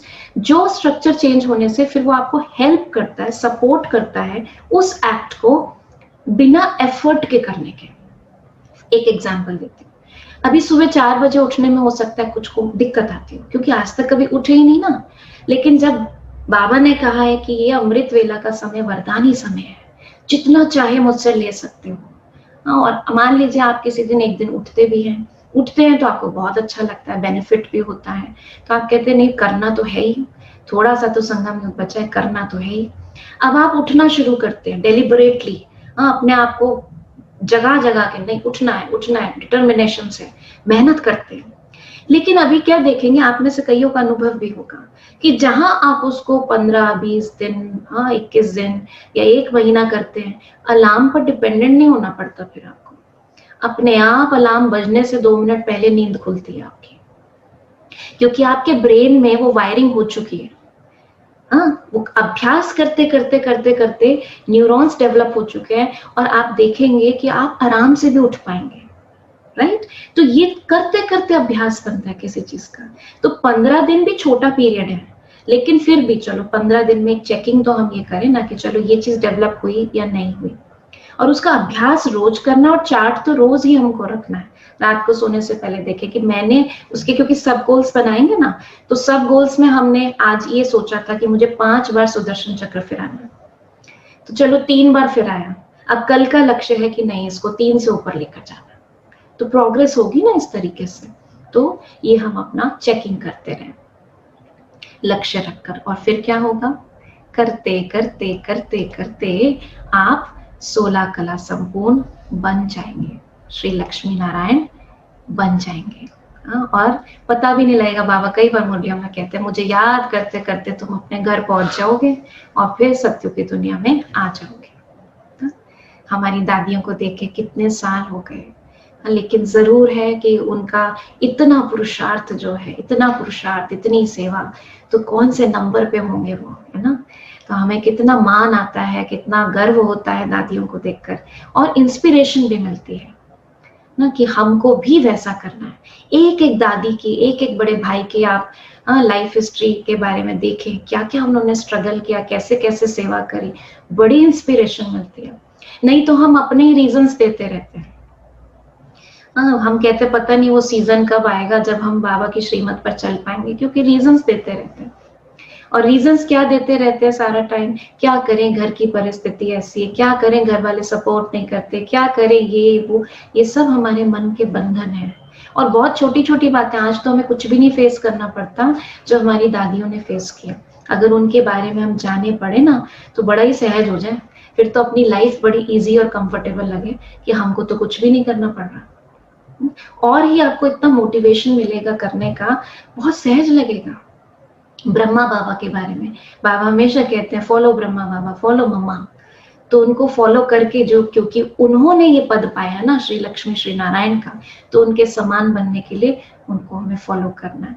तो बाबा हमको ये नंबर लाइन देते हैं। फिर बाबा लेकिन हमको क्या कहते हैं, नंबर लाइन यहाँ पूरी थोड़ी होती है बाबा की, बाबा कहते कि तुम अष्ट रत्न में आओगे, 16 कला संपूर्ण बन जाओगे कब? जब 24 कैरेट सोने जैसी तुम्हारी आत्मा होगी, है ना। हाँ, तो 8 के मल्टीपल्स हैं, ये भी गणित बाबा बताते हैं। फिर बाबा हमको 21 जन्मों का वर्षा देते हैं, ठीक है ना। तो ये भी मैथमेटिक्स बताते हैं सारा, क्योंकि समय की इंपॉर्टेंस भी बाबा हमको आकर बताते हैं। जैसे मैथमेटिक्स में टाइम पढ़ना सिखाते हैं ना, this is how you should read time, AM PM। तो दिन रात कैसे होती है वो तो चलो हम साइंस में पढ़ते हैं, लेकिन उसको पढ़ना हम मैथ्स में सीखते हैं। तो बाबा भी हमको समय की पहचान देते हैं कि बच्चे कौन सा समय बीता, कौन सा चल रहा है और कौन सा आने वाला है, जिसके आधार पे, क्योंकि आज देखो दुनिया में चाहे कोई किसी धर्म का हो, किसी देश का हो, एक चीज की क्यूरियोसिटी हर किसी को रहती है, और वो क्यूरियोसिटी है अपना भविष्य जानने का। कोई कहीं बता दे आपके साथ ना ये होने वाला है, अच्छा बताओ और क्या होने वाला है, बड़ी क्यूरियोसिटी होती है। कोई पता लग जाए, ये हाथ देख के बिल्कुल सही बता देते हैं। और बाबा के बच्चे भी कई बार उसमें आ जाते हैं कि अच्छा बताइए तो हमारा भविष्य क्या है। लेकिन हमें बाबा ने, बेहद के बाबा ने हमको ये बता दिया है, जो अकेला ही सिर्फ जानता है, ज्ञान का सागर है, हर एक की जन्म पत्री को जानता है। उसने हमारी जन्म पत्री में हमें क्या लिखना है उसको लिखने की कलम दे दी है ना। और उसके बाद भी हम डिसाइड करवाएं किसी और से कि बताओ हमारे भविष्य में क्या है। ये मैं अपने अनुभव से कह रही हूँ, छोटा सा अनुभव आपको अपना सुनाती हूँ इस बात पर, क्योंकि मुझे मैं कोई भी काम अपने जीवन में करती थी, जन्म पत्री दिखा के करती थी बहुत ज्यादा। वो मेरे को मेरे पापा से संस्कार था, वो जन्म पत्री दिखा के ही सब काम, कोई बिजनेस शुरू करना है, शादी करनी है, कोई भी काम शुरू करना है, बच्चे का स्कूल में एडमिशन भी कराना है तो पंडित जी से पूछ के कराना है। इतना मेरे को था कि समय का को देखते हुए कौन सा समय शुभ है उस मुहूर्त में ही काम करना है। और जो पंडित लोग कह देते थे मैं करती भी बहुत थी। तो मुझे एक बार किसी ने कहा कि मेरे को ये अपना वैदिक मैथ्स मेमोरी ट्रेनिंग जो मेरा लौकिक में है, जब मैंने शुरू किया था तो मुझे कॉन्फिडेंस नहीं था। तो मुझे आया कि मैं पूछूं कि मेरे लिए लाइन ठीक है। मैंने पंडित जी से पूछा तो उन्होंने मुझे कहा कि आपको ना मोती धारण करना है। मैंने कहा ठीक है जी। उन्होंने दे दिया, बोले चांदी में फ्रेम करा इसको लगा के आपकी बॉडी से टच होना चाहिए, गले में पहन लीजिए, इससे आपका ना काम बहुत अच्छा चलेगा, आपको कॉन्फिडेंस आ जाएगा। अब मैं बड़ी कॉन्फिडेंट, उन्होंने ये बात कही है तो अब तो आ ही जाएगा। और मैंने वो लॉकेट में डलवा के गले में पहन लिया। अब मैं जब जाऊं कहीं जाऊं, मैं इसी कॉन्शियसनेस में, मैंने ये मोती पहना हुआ है, ये मेरा साथ दे रहा है, इसकी वजह से मेरा सब कुछ अच्छा होगा। और दूसरा साथ साथ क्या हुआ, स्पिरिचुअलिटी भी उसी टाइम मेरे जीवन में आई। बाबा का ज्ञान मुझे 10 साल पहले तभी मिला, तो बाबा का ज्ञान भी धीरे धीरे मैं ले रही थी और ये भी चल रहा था। तो कुछ टाइम बाद मैंने देखा बाबा की बड़ी मदद मिली मेरे को कॉन्फिडेंस लाने में भी, वो अलग चीजें हैं।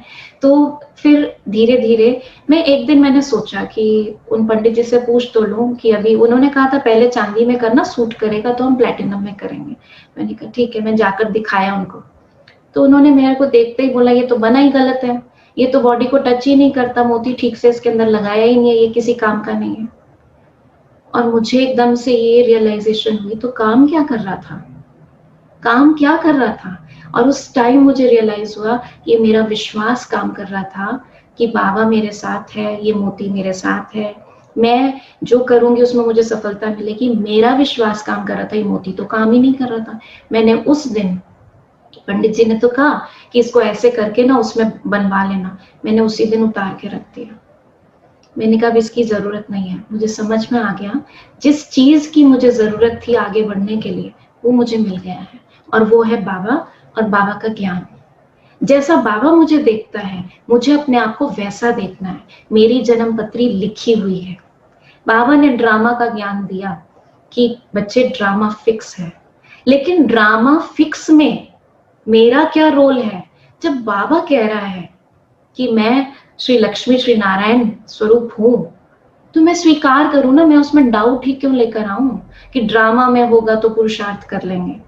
ड्रामा में है पुरुषार्थ करना। मैंने कल पहले भी किया था और अभी भी करूंगी और आगे भी करूंगी, और हर कल्प में मैं बनूंगी श्री लक्ष्मी श्री नारायण।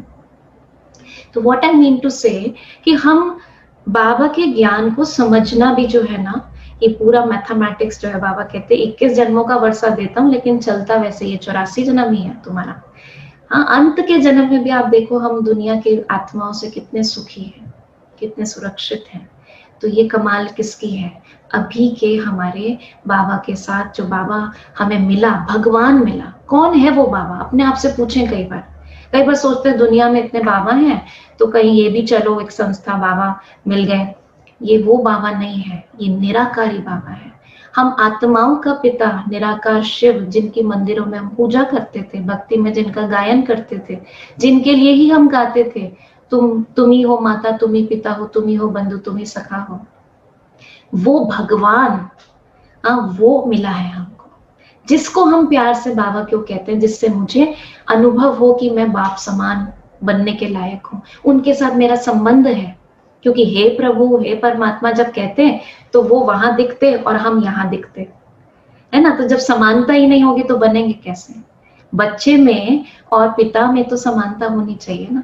एक बच्चा ही अधिकार होता है उसको बाप की गोदी में बैठने का ना, दास को तो चरणों में बैठने का अधिकार होता है। बाबा हमको दिल तक नशीब बनाते हैं। कितना हमारा भाग्य है। मैं कहती हूँ बाबा को याद करने के लिए और कुछ नहीं चाहिए, सिर्फ कंपेयर करें हम क्या थे, क्या सोचते थे, कैसे हमारे कर्म थे, अब बाबा ने हमें कैसा बना दिया, है ना। और बन रहे हैं अभी। लेकिन अवेयरनेस तो आई ना, अवेयरनेस तो आई कि हमको क्या बनना है, हमको क्या करना है। कितनी बड़ी बात है ये। तो वर्ल्ड ड्रामा का बाबा ने हमको जो ज्ञान दिया, समय का ज्ञान दिया, ये बड़ा इंपॉर्टेंट मैथमेटिक्स है। ये कैलकुलेशन दुनिया में बहुत लोगों ने करी, बहुत शास्त्रों में लिखा है, कलयुग इतने साल का है, सतयुग इतने साल का है, सबकी कैलकुलेशन फेल है बाबा के आगे। बाबा हमको सत्य प्रैक्टिकल ज्ञान बताते हैं, विद रीजनिंग बताते हैं सब चीजें।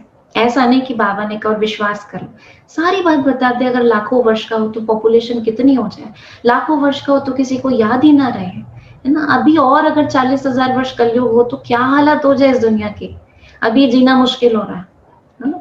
तो बाबा हमको सारी बातों की क्लैरिटी करते हैं कि कैसे ये सतयुगी दुनिया, हम आए इस धरती पर और फिर नीचे उतरते उतरते हम त्रेता में आए, लेकिन वो भी हमारी स्वर्णिम दुनिया थी।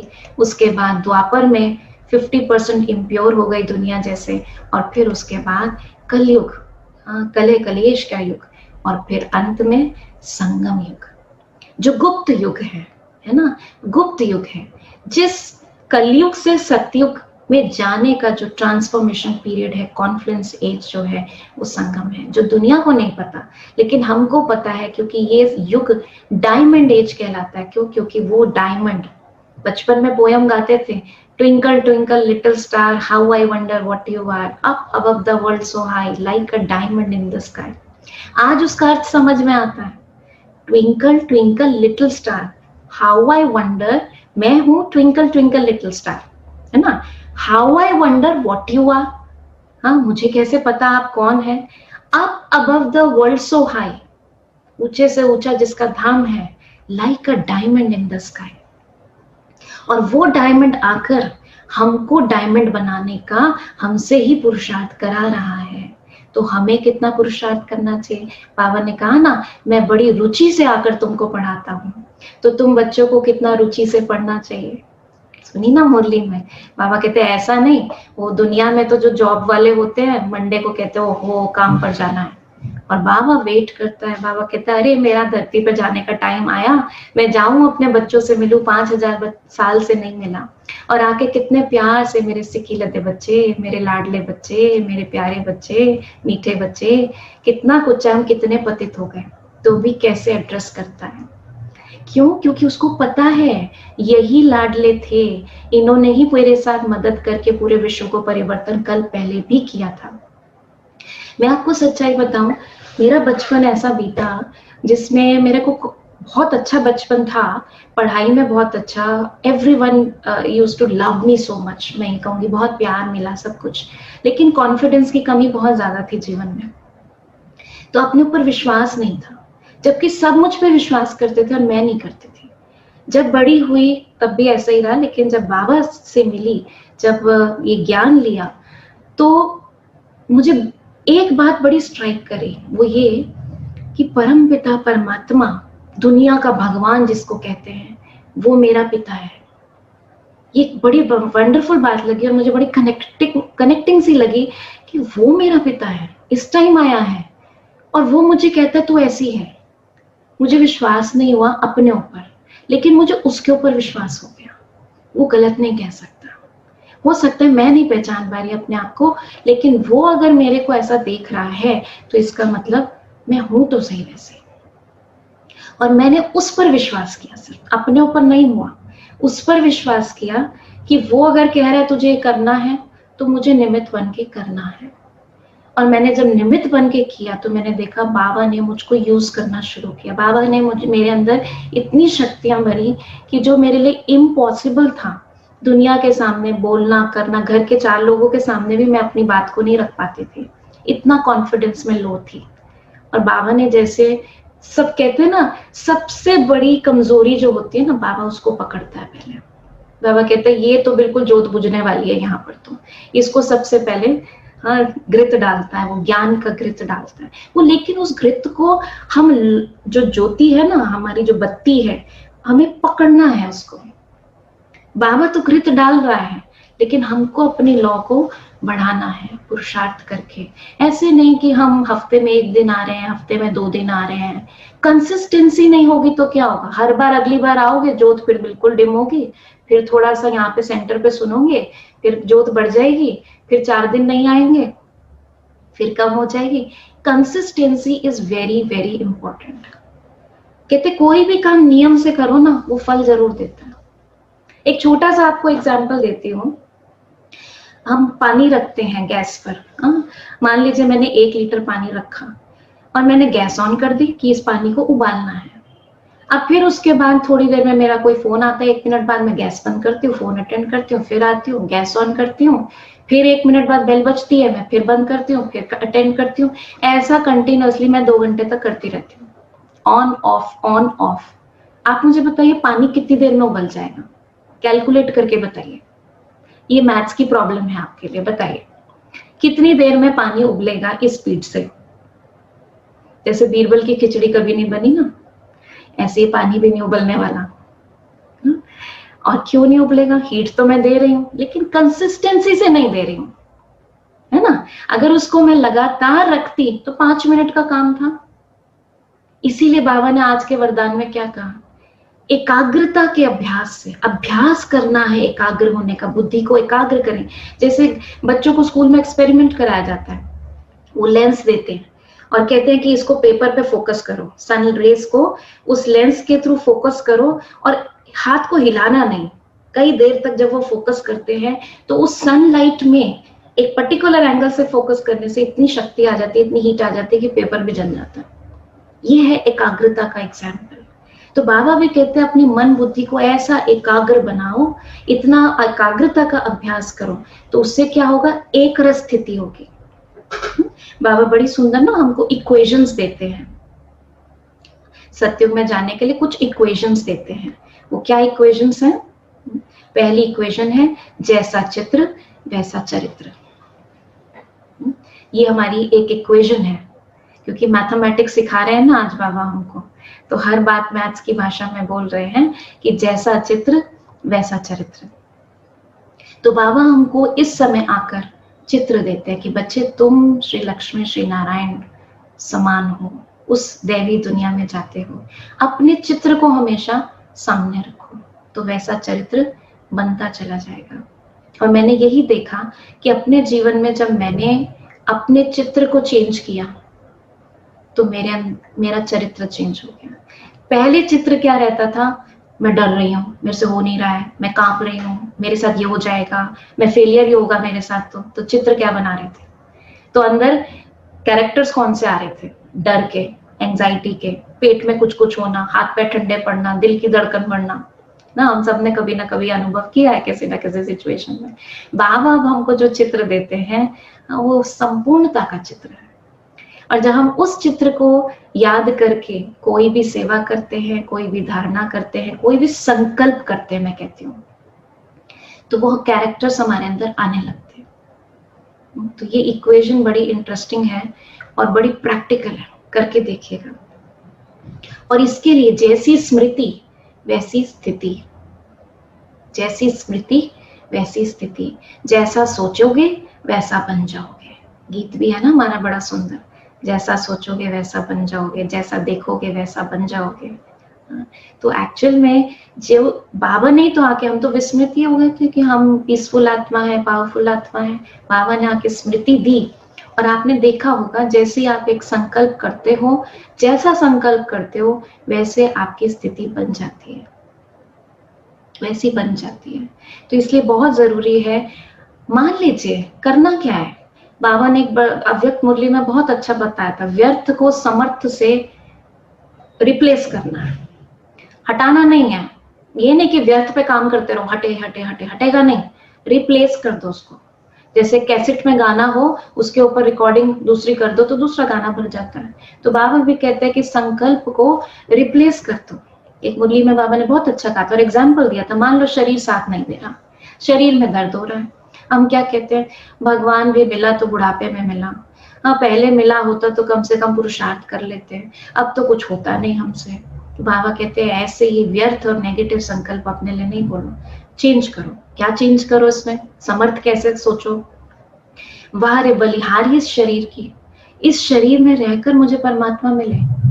अब तो इस शरीर को, ये तो शरीर बाबा का हो गया है, अब तो मुझे इसकी केयर करके इसके थ्रू ही पुरुषार्थ करना है। ये बड़ा मेरा सहयोगी है, आज तक कितना इसने सहयोग दिया, कितना अच्छा है ये। अच्छा 5 तत्व कैसे भी हैं, लेकिन इसी शरीर से तो मुझे पुरुषार्थ करना है। तो उसकी बड़ी तारीफ करो। जैसे किसी से काम निकालना हो तो क्या करते हैं, उसको कहते ना तू तो, तेरे बिना मेरा काम कैसे होगा भाई। और उसको आप कहो तू किसी काम का नहीं है, कुछ नहीं करता, वो कहेगा कर लो फिर अपने आप ही, है ना। तो हमारा ये 5 तत्वों का तत्वों पे तो बहुत असर पड़ता है, बहुत जल्दी असर पड़ता है हमारी वाइब्रेशंस का। कहते जैसा मन वैसा तन, तो हमारी मन की स्थिति का हमारे तन पर बहुत फर्क पड़ता है। तो बाबा ये सारी इक्वेशंस हमको बताता है। और फिर एक इक्वेशन बाबा जो हमको बताता है, वो जैसा कर्म वैसा फल। दुनिया में भी हम जानते थे, लेकिन बाबा ने हमें कर्मों की बहुत गुह्य गति बताई है, बहुत गुह्य गति। दुनिया में तो हम सोचते थे कि हमारे मन में किसी के प्रति कुछ चल रहा है, लेकिन ऊपर से हम बहुत मीठा मीठा बोल रहे हैं, हमने ऊपर से उनका बड़ा वेलकम किया, बहुत अच्छी अच्छी बातें करी, सब कुछ किया, भेज दिया, और अंदर क्या चलता रहा पता नहीं। फालतू में टाइम वेस्ट करने आ जाते हैं, इनकी तो आदत ही ऐसी है, आकर हमेशा ही ऐसे करते हैं। अब ये जो हमारे मनसा में चल रहा है, ये भी हमारा कर्म चल रहा है। तो जैसा कर्म करेंगे वैसा फल। बाबा ने मनसा वाचा कर्मणा तीनों रूप से इतना क्लियर किया है कि हाँ, कि आपके वजह से किसी के संकल्प भी चलते हैं। मान लीजिए किचन में कोई चीज रखी है, अब आप गए, आपने उस चीज को यूज किया, लेकिन प्रॉपर जगह पर नहीं रखा। अब दूसरा किचन में यूज करना है, वो ढूंढता रहे, उसका कितना समय वेस्ट हो गया, कितनी उसकी शक्ति लग रही है, कितनी संकल्प लग रहे, कहाँ चली गई चीज, मैंने यही रखी थी। अब आपने यूज किया तो आपका फर्ज क्या था, वहीं रखने का था ना, आपने दूसरी दराज में रख दिया। अब किसी का संकल्प भी चल रहा है, आपके वजह से उसका टाइम एनर्जी संकल्प वेस्ट हो रहा है, तो उसके भी आप दोषी बनते हो, ये भी चढ़ता है। इतना भी माइन्यूट बाबा हमको क्लियर करते हैं। क्यों क्लियर करते हैं? क्योंकि अब हमको क्या बनना है, निर्विकारी बनना है, कोई विकर्म नहीं करना है हमको। ऑलरेडी बाबा कहते हैं, पूरा खाता समझाते हैं, इसके ऊपर तो एक अलग से क्लास हो सकती है कि जमा का खाता। बाबा हमको कहते हैं तुमने कौन से खाते इकट्ठे करे 2500 साल में, है ना, तो बहुत नेगेटिव अकाउंट इकट्ठा किया हुआ है। तो वही बाबा हमें समय का परिचय देते हैं कि बच्चे नेगेटिव अकाउंट तो 2500 साल तुमने इकट्ठा किया, लेकिन अब इस छोटे से संगम युग पे, हम तो वैसे भी अंत में आए बच्चे हैं, लेकिन बाबा हमारी बड़ी महिमा कर रहे हैं 2 दिन से मुरली में, कि लास्ट में आए बच्चे फास्ट जा सकते हैं, क्योंकि बुद्धि बड़ी तेज है उनकी, और उनको निकाला हुआ मक्खन मिल रहा है बड़ों का, पावरफुल डोज मिल रही है। आप देखो, हम याद कर रहे थे आज से 10 साल पहले हमारी तो इतनी क्लासेस नहीं हुई थी, जब हम नए नए बाबा के बने थे, बड़े टाइम में समझ में आता, कोई कमेंट्री भी नहीं कराता था, कुछ भी नहीं होता था। अभी तो कितना कुछ मिल रहा है। क्यों? क्योंकि समय आपको सहयोग दे रहा है। समय सहयोग दे रहा है, समय समीपता की ओर आ रहा है। तो जब समय हमें सहयोग दे रहा है, हमारा ईश्वरीय परिवार हमको सहयोग दे रहा है और हम अपने आप को सहयोग ना दें तो क्या कहेंगे फिर ना? तो इसलिए हमें अपने कर्मों पे बाबा बहुत बहुत अटेंशन दिलाते हैं, ठीक है। तो ज्यादा इसकी डिटेल में हम नहीं जाएंगे, आपकी क्लासेस होती ही रहती हैं, तो इसको हम यहीं पर पूरा करेंगे कि कर्म बीज है, जैसा बीज वैसा फल, और इस कर्म को करने का जो आधार है वो क्या है। एक छोटी सी कहानी सुना के मैं आज का सेशन पूरा करती हूँ। एक जंगल से एक राजा जा रहा था, तो उसने देखा कोई 3 लोग बहुत बहस कर रहे थे, झगड़ा कर रहे थे, आर्ग्यूमेंट चल रहा था। तो राजा ने पूछा, भाई तुम तीनों क्यों झगड़ा कर रहे हो? तो बोले तुम अपनी पहचान बताओ, कौन हो तुम 3? तो बोले हम इस बात का झगड़ा कर रहे हैं कि हम में से महान कौन है। तो बताया, इंट्रोड्यूस किया कि ये कर्म है, ये भाग्य है, ये बुद्धि है, और हम तीनों झगड़ा कर रहे हैं। तो आप राजा हो, आप ही बता दो कि हम तीनों में से आप ही डिसीजन दे दो। तो राजा ने कहा, मैं ऐसे कैसे डिसीजन दे दूं, तुम प्रूफ करके बताओ। तो जंगल में एक लकड़हारा जा रहा था, तो राजा ने कहा कि इस लकड़हारे पे तुम तीनों प्रवेश करके प्रूफ करो, 1-1 हफ्ते का टाइम देता हूँ। तो सबसे पहले कर्म को कहा कि तुम जाओ। तो कर्म प्रवेश करता है उस लकड़हारे में। अब लकड़हारा रोज सुबह आता, जंगल में लकड़ी काटता और शाम को बेचकर पैसा कमाता था। गरीब था लेकिन मेहनत बहुत करता था। अब कर्म जब उसमें प्रवेश किया तो उसने क्या किया, बहुत लकड़ी काट ली, क्योंकि मेहनत आ गई अब उसे करनी, बहुत सारी दुगनी तिगनी लकड़ी कट गई। अब लेकिन सोच में पड़ गया, बुद्धि थी नहीं, तो सोच में पड़ गया कि लकड़ी शहर कैसे लेके जाऊं। तो उसने सोचा चलो टर्न्स करता हूँ। तो वो उठा के लेकर जाता है शहर, जितना वो उठा सकता है, रोज जितना उठा सकता है, और वहां ले जाके वो लकड़ी बेच कर आता है। लेकिन जब बेच कर आता है, भाग्य नहीं था ना, तो पीछे से लकड़ी चोरी हो जाती है।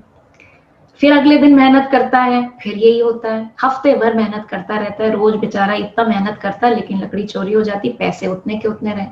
तो फिर 1 हफ्ते बाद कर्म निकल गया, भाग्य ने प्रवेश किया। भाग्य ने प्रवेश किया तो भाग्य मिल गया ना। अब तो जाते ही भाग्य के प्रवेश करते ही लॉटरी निकल गई बहुत बड़ी। अब सोचा, क्योंकि कर्म ने साथ छोड़ दिया था, सोचा काम करने से क्या फायदा, लॉटरी निकल गई, मेरा तो भाग्य बड़ा अच्छा है। बैठ के वही खाने लगा, उड़ाने लगा, महफिलों में जाने लगा। तो 1 हफ्ते में ही सारा उसने अपना लॉटरी का पैसा समाप्त कर दिया, वापस वहीं आ गया। अब बुद्धि ने प्रवेश किया। जब बुद्धि ने प्रवेश किया तो कर्म छोड़ चुका था, भाग्य छोड़ चुका था, बुद्धि ने प्रवेश किया। तो लकड़हारे ने सोचा बुद्धि से कि क्या करूं कि लकड़ी ज्यादा निकले, जिससे मैं धनवान बनूं। तो उसने सोचा कि मैं अपनी कुल्हाड़ी को शार्पन नहीं करता, तो उसने उसकी धार को बहुत तेज किया और फिर लकड़ियां काटनी शुरू करी। तो पहले से ज्यादा कटने लगी। फिर उसने दिन में दोबारा शार्प किया। ऐसे करते करते उसने 2-3 बार कुल्हाड़ी को तेज करा, और उससे क्या हुआ कि लकड़ियां ज्यादा निकलने होने लग गई। तो 3 गुना लकड़ी उसने सारे दिन में कर ली। अब बुद्धि थी ना, तो उसने क्या किया, अब इसको शहर कैसे लेके जाऊं। तो जंगल की बेलें तोड़कर उसके अंदर बांध के उसकी गाड़ी सी बना के घसीट के वो शहर ले गया। बहुत सारा पैसा मिला। आते हुए उसने सोचा कि 2 कुल्हाड़ी ले चलता हूँ तेज धार वाली, कम से कम धार तेज करने में टाइम वेस्ट नहीं होगा। अगले दिन और ज्यादा लकड़ी करी, और बड़ी गाड़ी बनाई उसने, और फिर ले गया। और जब दूसरे दिन बेच कर आया तो वापसी में उसने छोटी सी बैलगाड़ी खरीद ली, क्योंकि धन आ गया था। अब वो और लकड़ियां ले जाने लगा। तो 1 हफ्ते में वो बहुत धनवान हो गया बुद्धि को यूज करके। तो जब राजा आया डिसीजन देने के लिए, तो राजा ने यही डिसीजन दिया कि कर्म भले कितना भी कर लो, लेकिन अगर बुद्धि साथ नहीं है, श्रेष्ठ कर्म करने की बुद्धि नहीं है, तो कर्म भी विकर्म बन जाता है। और भाग्य भले कितना अच्छा हो, लेकिन उस भाग्य प्राप्त किए हुए भाग्य को भी बुद्धि से यूज नहीं करेंगे बिना बुद्धि के, तो वो भी भाग्य भी कोई काम का नहीं। लेकिन अगर बुद्धि है तो भाग्य भी आ जाता है और कर्म की शक्ति भी आ जाती है। तो ये मैंने कहानी क्यों सुनाई, क्योंकि ये बीज बोने का समय है, संगम युग का समय। बाबा कहते हैं एक्सपोनेंशियल आपको इसकी प्राप्ति होती है। श्रेष्ठ कर्म करने का आधार है दिव्य बुद्धि, जो बाबा इस समय हमें ज्ञान के थ्रू दे रहे हैं। अपनी तरफ से तो अच्छा हम पहले भी करते थे, लेकिन मालूम नहीं था क्या सही है क्या गलत है। बाबा उसका ज्ञान हमको अब देते हैं संगम पर। इसलिए ज्ञान की कोई भी क्लास मिस नहीं करनी है। बाबा ऐसे ही नहीं कहते मुरली मिस नहीं करो, कोई मुरली मिस नहीं होनी चाहिए, हमारी कोई क्लास मिस नहीं होनी चाहिए, हमारा अमृत वेला का योग मिस नहीं होना चाहिए, बाबा ने जो जो हमें धारणाएं बताई हैं वो मिस नहीं होनी चाहिए। तो आप जल्दी से लक्ष्मी नारायण बन ही जाएंगे।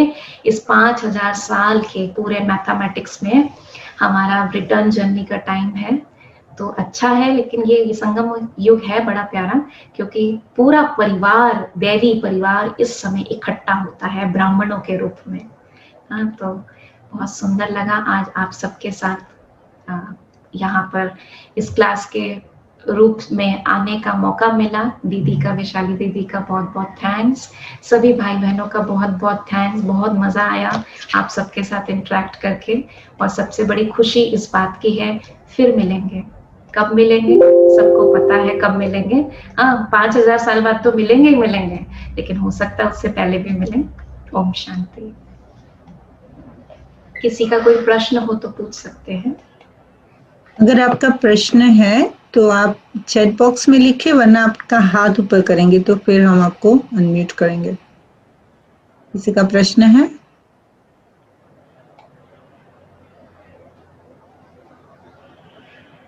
अदिति दीदी ने सभी के प्रश्नों के उत्तर दे दिए ऑलरेडी क्लास में। हाँ, प्रश्न से मुक्त आत्माएं। बाबा का मैथमेटिक्स क्लियर हो गया सबको? अच्छा, कुछ हाथ खड़े हो रहे हैं। Okay. How to develop strong determination. Okay, अच्छा पूछ रहे हैं 7 दिन का कोर्स इंग्लिश में भी है, तो डेफिनेटली आप दीदी कराते होंगे इंग्लिश के अंदर भी। अच्छा, how to develop strong determination, okay, this is the question. तो दृढ़ता लाने के लिए बाबा ये तो कहते हैं ये सफलता की चाबी कौन सी है? दृढ़ता ना। तो दृढ़ता लाने के लिए सबसे इम्पोर्टेंट जो मुझे लगा, अपने लक्ष्य को बार बार देखना। इसलिए बाबा कहता है श्री लक्ष्मी नारायण का चित्र जो है वो हमेशा सामने हो आपके। तो जो सामने लक्ष्य होगा, स्टूडेंट को भी कहते हैं, मेडिकल कॉलेज में पढ़ने जाता है, वहां जाकर जब देखता है सारे बच्चे इतने इंटेलिजेंट है, पढ़ाई इतनी मुश्किल है, तो कहीं अपना मोटिवेशन खो देता है और उस तरह से पढ़ नहीं पाता। डिटर्मिनेशन से सोचता है लेकिन कर नहीं पाता, तो फोन करता है, वहां से हॉस्टल से फोन करता है, पापा मन नहीं लग रहा मेरा, पता नहीं मुझे क्या हो गया है, पढ़ने को मोटिवेशन ही नहीं मिलता है, कोई डिटर्मिनेशन ही नहीं है। तो पापा वहां से क्या कहते हैं, बेटा तू ये सोच, जब तू ये मेहनत करके डॉक्टर बन जाएगा तो तेरी लाइफ कैसी होगी, तेरी प्राप्तियां जीवन में कैसी होंगी, तो बस उसको सोचा कर, सुबह सुबह उठकर उस बात को सोचा कर। अभी प्रेजेंट की मेहनत को मत देख, ये सोच इसको करने से मिलेगा। क्योंकि जब हम उसको विजुलाइज करते हैं प्राप्ति को, तो हमारे अंदर वो एनर्जी आ जाती है उस चीज को करने की। क्योंकि इसका मैं आपको छोटा सा साइंटिफिक बात बताती हूँ। काफी मैं भी क्वेश्चंस पढ़ती हूँ आपके, पहले इसको कंप्लीट करती हूँ कि हमारा ब्रेन जो है, जब हम किसी भी चीज को विजुलाइज करते हैं, जैसे कहा ना, जैसी स्मृति वैसी स्थिति वैसी बनती चली जाती है।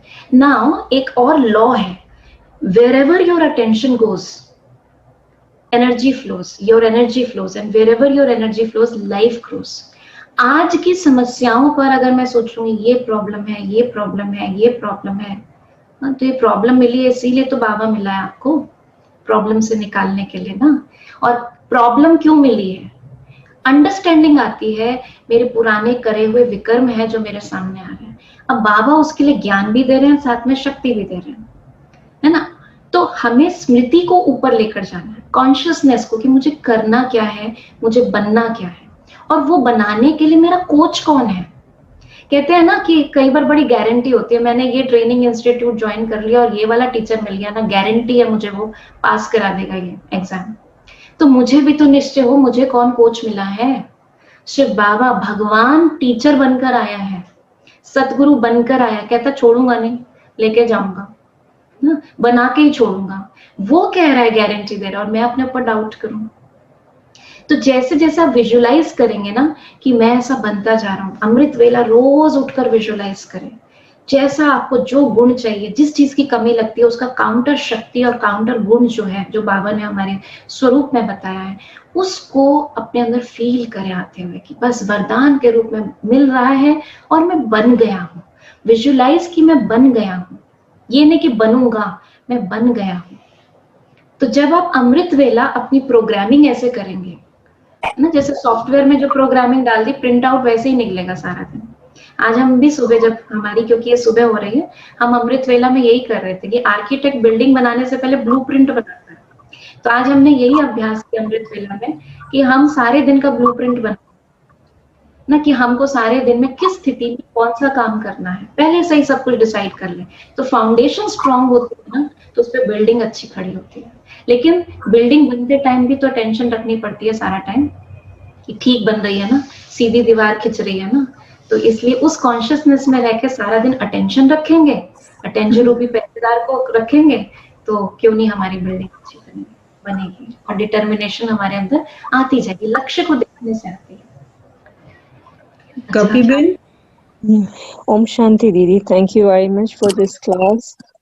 मेरा क्वेश्चन ये है कि हमको अभी हम अशरीरी कंप्लीटली नहीं बन रहे हैं, शरीर नहीं होता है लेकिन डिटैच नहीं हो रहे हैं, तो उसके लिए कुछ टिप्स देंगे? सॉरी, मेरे को समझ गया है, अटैच हो रहे हैं लेकिन डिटैच नहीं हो रहे, ऐसा कह रहे हैं कुछ? नहीं, शरीर नम हो रहा है लेकिन अशरीरी नहीं बनते ड्यूरिंग अमृत वेला। कोई बात नहीं, क्योंकि क्या है, शरीर में रहने का अभ्यास और शरीर समझने का अभ्यास हमें बहुत जन्मों का है। तो चाहे हमारी वो अल्टीमेट स्टेज है, बाबा कहते हैं कि एकांत में बैठ के अशरीरी होने का अभ्यास करो, तो अभ्यास करते करते होगा। लेकिन पहले क्या समझें, आत्म अभिमानी, पहले अशरीरी से पहली स्टेज होती है, उससे पहली स्टेज होती है आत्म देही अभिमानी, और देही अभिमानी से पहली स्टेज होती है आत्म अभिमानी। इसका क्या फर्क होता है? मैं आत्मा हूँ, पॉइंट ऑफ लाइट हूँ। देही अभिमानी मतलब इस शरीर को चलाने वाली शक्ति हूँ। ठीक है, तो क्या करना है, सॉरी, पहली स्टेज है देह में रहकर अपने को देही समझना। मैं हूं शरीर में, जैसे गाड़ी में ड्राइवर होता है, ठीक है, उस तरीके से देखो इस शरीर में मैं आत्मा हूं। फिर उसके बाद धीरे धीरे स्टेज, जैसे ड्राइवर गाड़ी से निकल जाता है, तो उस रूप से देखो कि गाड़ी तो जड़ है, उसमें ये मत सोचो नमनेस आनी चाहिए या बॉडी का पता ना लगे, दैट इज नॉट कि हमें शरीर को नम करना है। बेसिकली हमारी एकाग्रता किसके ऊपर है, जैसे अभी कहा ना कि हमने विजुलाइज किया कि मोमबत्ती पिघल रही है, कोई वास्तव में शरीर पिघला थोड़ी है हमारा, लेकिन मतलब एकाग्रता में मुझे ज्योत दिखाई दे, मेरा विजन बड़ा क्लियर होना चाहिए योग के टाइम में, क्योंकि ये मन बुद्धि का योग है। मन संकल्प देता है और बुद्धि चित्र बनाती है। इसको बिल्कुल ऐसे समझ सकते हैं कि मन ऑडियो और बुद्धि वीडियो, ऑडियो वीडियो साथ होगा तो पिक्चर आपको समझ में भी आएगी, क्लैरिटी भी आएगी, एकाग्रता। जैसे मूवी देखते हैं, वीडियो कुछ चल रहा है और ऑडियो 2 मिनट बाद चले या 2 सेकंड बाद चले, 2 सेकंड का भी फर्क होता है, तो लगता है क्या ये सिंक्रोनाइजेशन नहीं है दोनों के बीच में। तो मन जो संकल्प करता है, जैसे संकल्प करे मैं मस्तक मणि, तो दिखाई दे कि काला शरीर, अंधेरा शरीर रूपी कमरा और उसके अंदर मैं मणि की तरह चमक रही हूँ। अब धीरे धीरे अपने आप को उस मणि पर ही फोकस कर दें, तो ये हो जाएगी आत्म अभिमानी स्थिति। मैं आत्मा हूं, शरीर धीरे धीरे दिखाई ना दे, ऐसा ये नहीं कि शरीर नम हो जाए, दिखाई ना दे मेरे को बुद्धि में, मेरी कॉन्शियसनेस से शरीर गायब हो जाए, उसको कहते हैं देहभान से परे। देहभान से परे का जो मैंने समझा है, बाकी दीदी ज्यादा क्लियर करेंगे, देहभान से परे का मतलब ये नहीं होता कि शरीर मेरा सुन्न पड़ जाए। देहभान से परे का मतलब है मुझे शरीर दिखाई ना दे, मुझे सिर्फ आत्मा बुद्धि से दिखाई दे, और उस जो दिखाई देगा उसकी कॉन्शियसनेस में मैं ऐसी हूँ, मेरा ये स्वरूप, मेरी वो क्वालिटी। अगर मैं सोचूं मैं शांत स्वरूप आत्मा हूँ, तो मैं शांति का अनुभव कर रही हूँ, मैं आत्मा। ठीक है, फिर वो आत्माभिमानी स्थिति के बाद मैं साक्षी होकर, जैसे ड्राइवर गाड़ी से निकलता है, मैं देखूं मैं आत्मा लाइट रूप में, मैं इस 5 तत्वों के शरीर को ऐसे छोड़ रही हूँ, और साक्षी होकर, सामने होकर अपने स्थूल शरीर को देखें।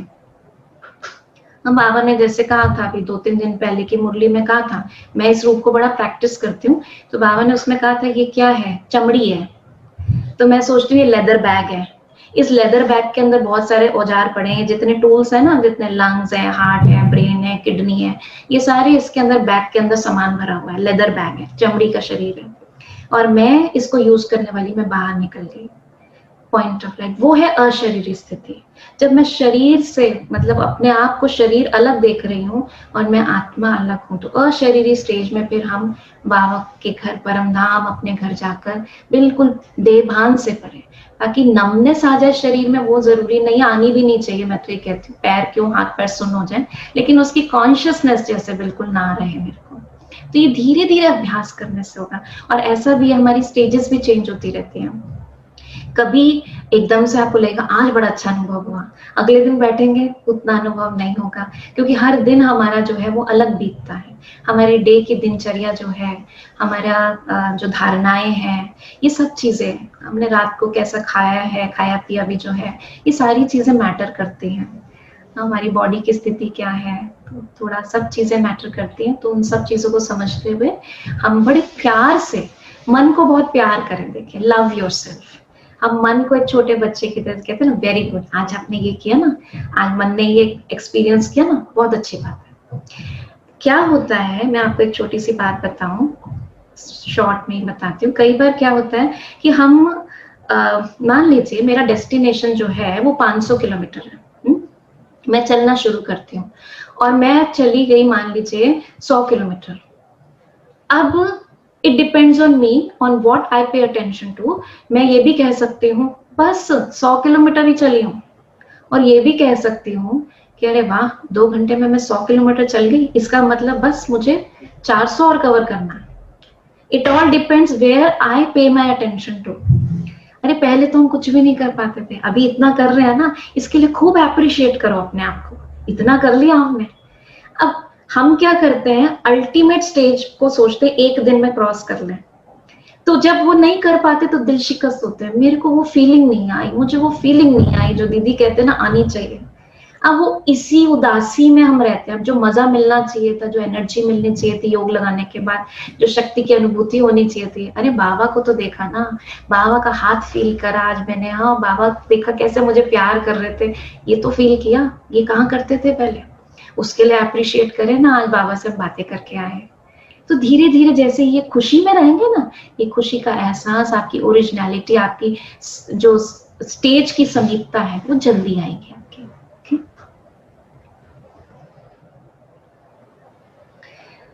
सभी एकाग्र होकर बैठे, सीधे हो जाएं।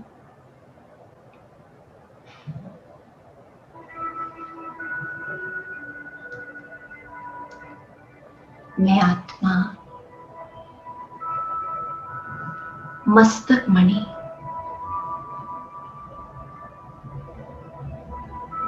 अनुभव करें, जैसे एक अंधेरे कमरे में एक लाइट जल रही हो, बल्ब जल रहा हो और उस बल्ब से पूरे कमरे में प्रकाश हो रहा हो। ऐसे ये शरीर एक अंधेरे कमरे की तरह, और मैं आत्मा मस्तक के बीच विराजमान चैतन्य लाइट। मैं इस शरीर में हूं तो इस शरीर में चैतन्यता है, लाइफ है। मैं आत्मा ही सोचने का कार्य करती, मेरे पास ही निर्णय करने की शक्ति है, और बार बार किए हुए कर्म को मैं अपने संस्कारों के रूप में अनुभव करती हूँ। संगम युग पर स्वयं भगवान आकर मुझे ये हीरे जैसा जीवन देते हैं। चाहे दुनिया में कलयुग तमो प्रधानता पर पहुंच गया है, लेकिन मेरा जीवन तो बाबा ने पवित्र कमल पुष्प समान बना दिया। वो कमल जो कीचड़ में खिलता है, लेकिन कीचड़ से उपराम, ऐसे ही मैं आत्मा गृहस्थ में रहते भी, कलयुगी दुनिया में रहते भी कमल के समान दिव्यता और पवित्रता को धारण करने वाली हूँ।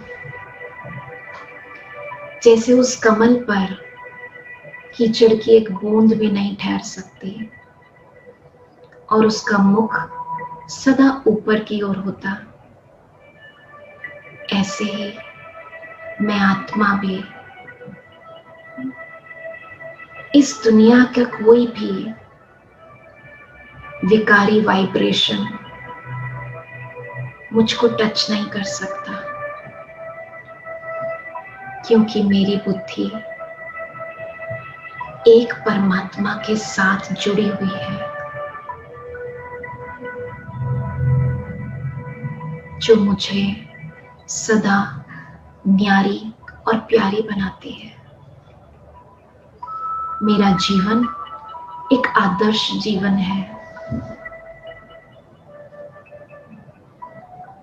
जिसकी धारणाओं से और लोगों को भी प्रेरणा मिलती है और परमात्मा से मोहब्बत करने के कारण मेहनत का अनुभव तो मुझे होता नहीं, क्योंकि उनकी गोद में रहती हूँ, उनकी छत्र छाया के नीचे हूँ,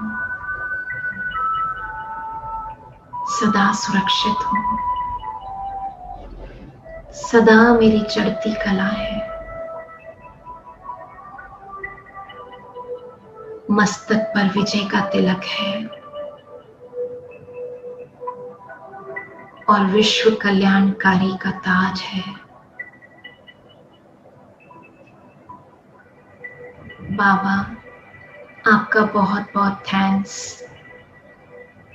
मुझे अपना बनाने के लिए, मेरे जीवन में आने के लिए, इतना सुंदर जीवन देने के लिए। ओम शांति शांति।